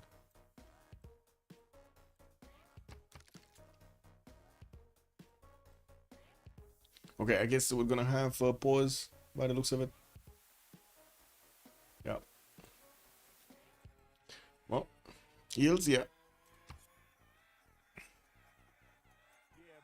This just looks so much tilted towards Ulyss' side. The science, the production, except JR that has the production, everybody else has a lot more. No problem, man. Ooh, Guard Imperial is getting hard built. It's a hard one. Yeah, yeah. Have a good evening, Daniel. Okay. Where's England? Here, Liverpool, London, and Stoke-upon-Trent. All three cities are getting, I would say, are gonna get attacked. We got China sending units to Stoke-upon-Trent, China taking down London, and we do have Indonesia sending units towards Liverpool. And I'm pretty sure we're gonna see some of these units from China going there. Anyway, I guess we'll be right back. A few minutes.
pause, illegal pause. They actually started. Wait, is Diplo still an option for Arcane? Well, they did manage to get quite a bit of Diplo on Eleanor. He's on 9 out of 20 points. Oh, wait, no. That's Ulyss. There's no way Arcane are gonna get to Diplo. Ulyss already got the points for it. Bradford has been taken out. Indonesia has it. London is also gonna be taken. Yeah, this city is not going to rebel. Getting the pop and the monument should actually stabilize it. Where are the other units coming? Wait. Oh yeah, they're coming. They're coming to Canada. Canada is getting his military science in 4 turns, and by the looks of it, he does also have the Mounties, which are trading punches quite nicely with the calves of China here. We do need to see them actually paring down national parks, because otherwise they're not that strong, and by the looks of it, we don't have him with that many tiles to get the national parks on. Now that's a problem. He does need to buy out quite a few of these tiles, no? To get this.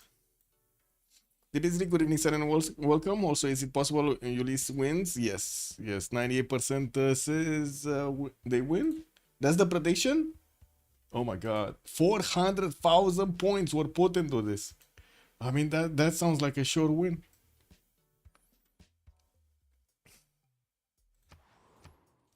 Okay, we do have Leech, Jambi. We got France sending some of his scavs towards Indonesia. Distoria is... Wait a second. Distoria is getting his ballistics next turn. He will have the upgrade on the knights to get into a cuirassier, which is going to make it strong enough to withstand the cav attack. He's getting a few more also. Buying out heavy chariots if he can. Did he? No, he has intel. He did manage to get Leonardo da Vinci also, but he doesn't have Mausoleum of Halicarnassus from what I can see to get the double yields. But still, the +3 on each of his workshops is going to be very good. He's trying to build a mausoleum in the city of Badung, but that seems like it's going to be a bit too late. He does have quite a few builders, 3 of them, that might actually get the chops, but he still needs a few more tents, and I would imagine he might not want to wait. We'll see. We'll see if he waits.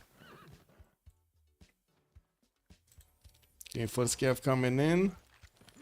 Looks like he's targeting that one unit, but that's fine. The walls got chopped in Jambi, and we do have heavy chariots that are gonna also get their upgrades going. There we go. First cuirassier on the board. It is strong enough to actually attack into the French nation. Not a problem. Not a problem. While we do have also China sending his units, his coursers towards the city of Stoke-upon-Trent here. There are quite a few Canadian units that will require the ballistics upgrades if he actually wants to get them to withstand the attack of the Chinese coursers. Metal casting is discovered next turn by Mikado, and I do see him also getting his civil engineering. LDK took down the encampment in Victoria before the walls went up. But it doesn't seem like he's going to punch through the mountains anytime soon. There are quite a few calves coming around from LDK, and of course we do see him repositioning all of his units towards the south, where he doesn't need to send any more towards the north. He already took down London, gave it to Distoria here, and by the looks of it, LDK might actually have these units to go against Liverpool. It's just going to take some time. If they do want to spend this extra effort, because Damor is already on 4 science and 3 culture, he's kind of railed out of the game here. He's a walking, talking military alliance, basically, and a voter in the Congress. We do still have JR with the biggest production in the game, 633 points, 250 science, but it looks like Distoria is managing to get more text than him on 291 science and 95 culture, but with only 389 points of production. While Distoria did manage to get a few more cities on the western side, he's starting to get his coal power plants in his city centers, and of course getting all of his industrial zones with those bonuses. Kampung's amazing in the CWC over here, giving him so much food to his city centers that he's getting some 17 pop cities, 14 pop cities. That's a lot of population, a lot of districts. Paxius, good evening, sir, and welcome. JR is a troll. I mean, he did well in this game. Why are you calling him a troll? No, he did well. Also, Unfolk was saying this would be just a salty move. It's not like pause would change anything to be complete domination of Ulyss in this game. Yeah, true. Oh, he's a troll in the chat. Yeah, I mean, you know, it is what it is. You gotta have your fun somehow, no? Alhambra coming up in Tushma in 3 turns. Also for that military policy slot. What did we have here? Merchant Republic gains a World Cup policy slot, Eleanor gained 2 Diplo points, and Catholicism. So there is a significant chance that they might actually get the Diplo, no? Ulyss does lack a lot of Diplo favor. We're gonna need to see at the end of this era if they do have that opportunity. Looks like the Chinese military is not gonna go towards Liverpool. He's gonna leave it to Indonesia, which is sending one of his bomber corps over there, and of course has one knight with one courser that are gonna get next to that city center and bonk it. While the coursers of China are also getting next to the Canadian units, so he does need to get some promotions here. He does have 3 of these courser corps with one normal one, and of course the scout to give him the extra +3. While he doesn't have any more spies in the cities of England, he does have a level 2 spy in the cities of Canada, so he's gonna get +3 intel by the looks of it on the Canadian units at the moment. Still no national park. Still no national park. We do have one of the cabs that did manage to wrap around here, and it looks like another one actually went through Victoria City. Oh my god, he's gonna get through, guys. He got through, and that's a GG right there. First game out of a best of 3 series goes to Ulyss. Between Ulyss and Arcane, it looks like Arcane is gonna have quite a long challenge in the next part of series here, so they can actually get to equal and maybe even get the 3rd one. We don't know yet. It does seem like Ulyss did put up quite a strong game over here with Uzetian doing so much damage, taking out Damori with the help of Indonesia, and also in the south put so much damage on Canada that he couldn't get something done there. We did have, I do have to say, JR did manage to get a lot of sim going. He was the biggest production in the game. Unfortunately, it didn't help him. It didn't help them win the game. So let's finish the prediction here, and we're gonna get into the post-game chat. There we go. You guys won, guys. You guys won. It's 4 que j'ai eu, c'était pas trop possible. GG, well played. GG. Oh, big question, Kradlov. Why did you stay on 5 cities or 6 cities? What did you have? 5 cities. Because I wanted to spam pre-build on Courser, but finally my team has not no horses. So Oh, I see. it was the dog choose, and when I chose it, if I go back to sim and all of that, I think I'm just feeding cities for Indonesia. I'm not sure if going back to sim altogether was a choice, but trying to get like 2 or 3 more cities out, I think would have helped. Yeah, maybe, but GG. GG. Bonsoir. I don't know. Sure. Yeah, it was kind of like a weird game. You tried to go into Babylon, you couldn't do that much damage. He was countering you, but at least you took the city center. Then Indonesia, you couldn't get into. The north over there, you tried to focus on him. Didn't work out. Yeah. And very early, we kinda know that Damori will die. So at this point, we need to do something in the game. Except that he's pretty lost. So Even in you were position, expecting. we think it's really bad. I think the game depend on the pick Uzetian first, GG. and after that on the GG, and after GG. that on what you gonna do and what LDK did. LDK is starting to be specialized on Uzetian. I don't know. You guys will target ban it next time, I think. And I don't know why Arcane didn't ban Uzetian, because the last game they lost on Uzetian too. So I don't know. They don't have that much bans, and maybe Bah, they laisse-les pick parler, Black Alexis. Wheel. Maybe they wanted it. Laisse-les parler en fait. C'est vrai. Allez-y. Non, mais on était un peu bloqué sur les bans, on pouvait pas trop. The trade BQ and Uzetian, and BQ has a better bias, so it's kinda just sometimes Uzetian spawn on Rich Island has no fresh water, and he's just fucked. I mean, the Okay, main it's not problem the game. is It was the case. Redlove can't make pre-build of courses.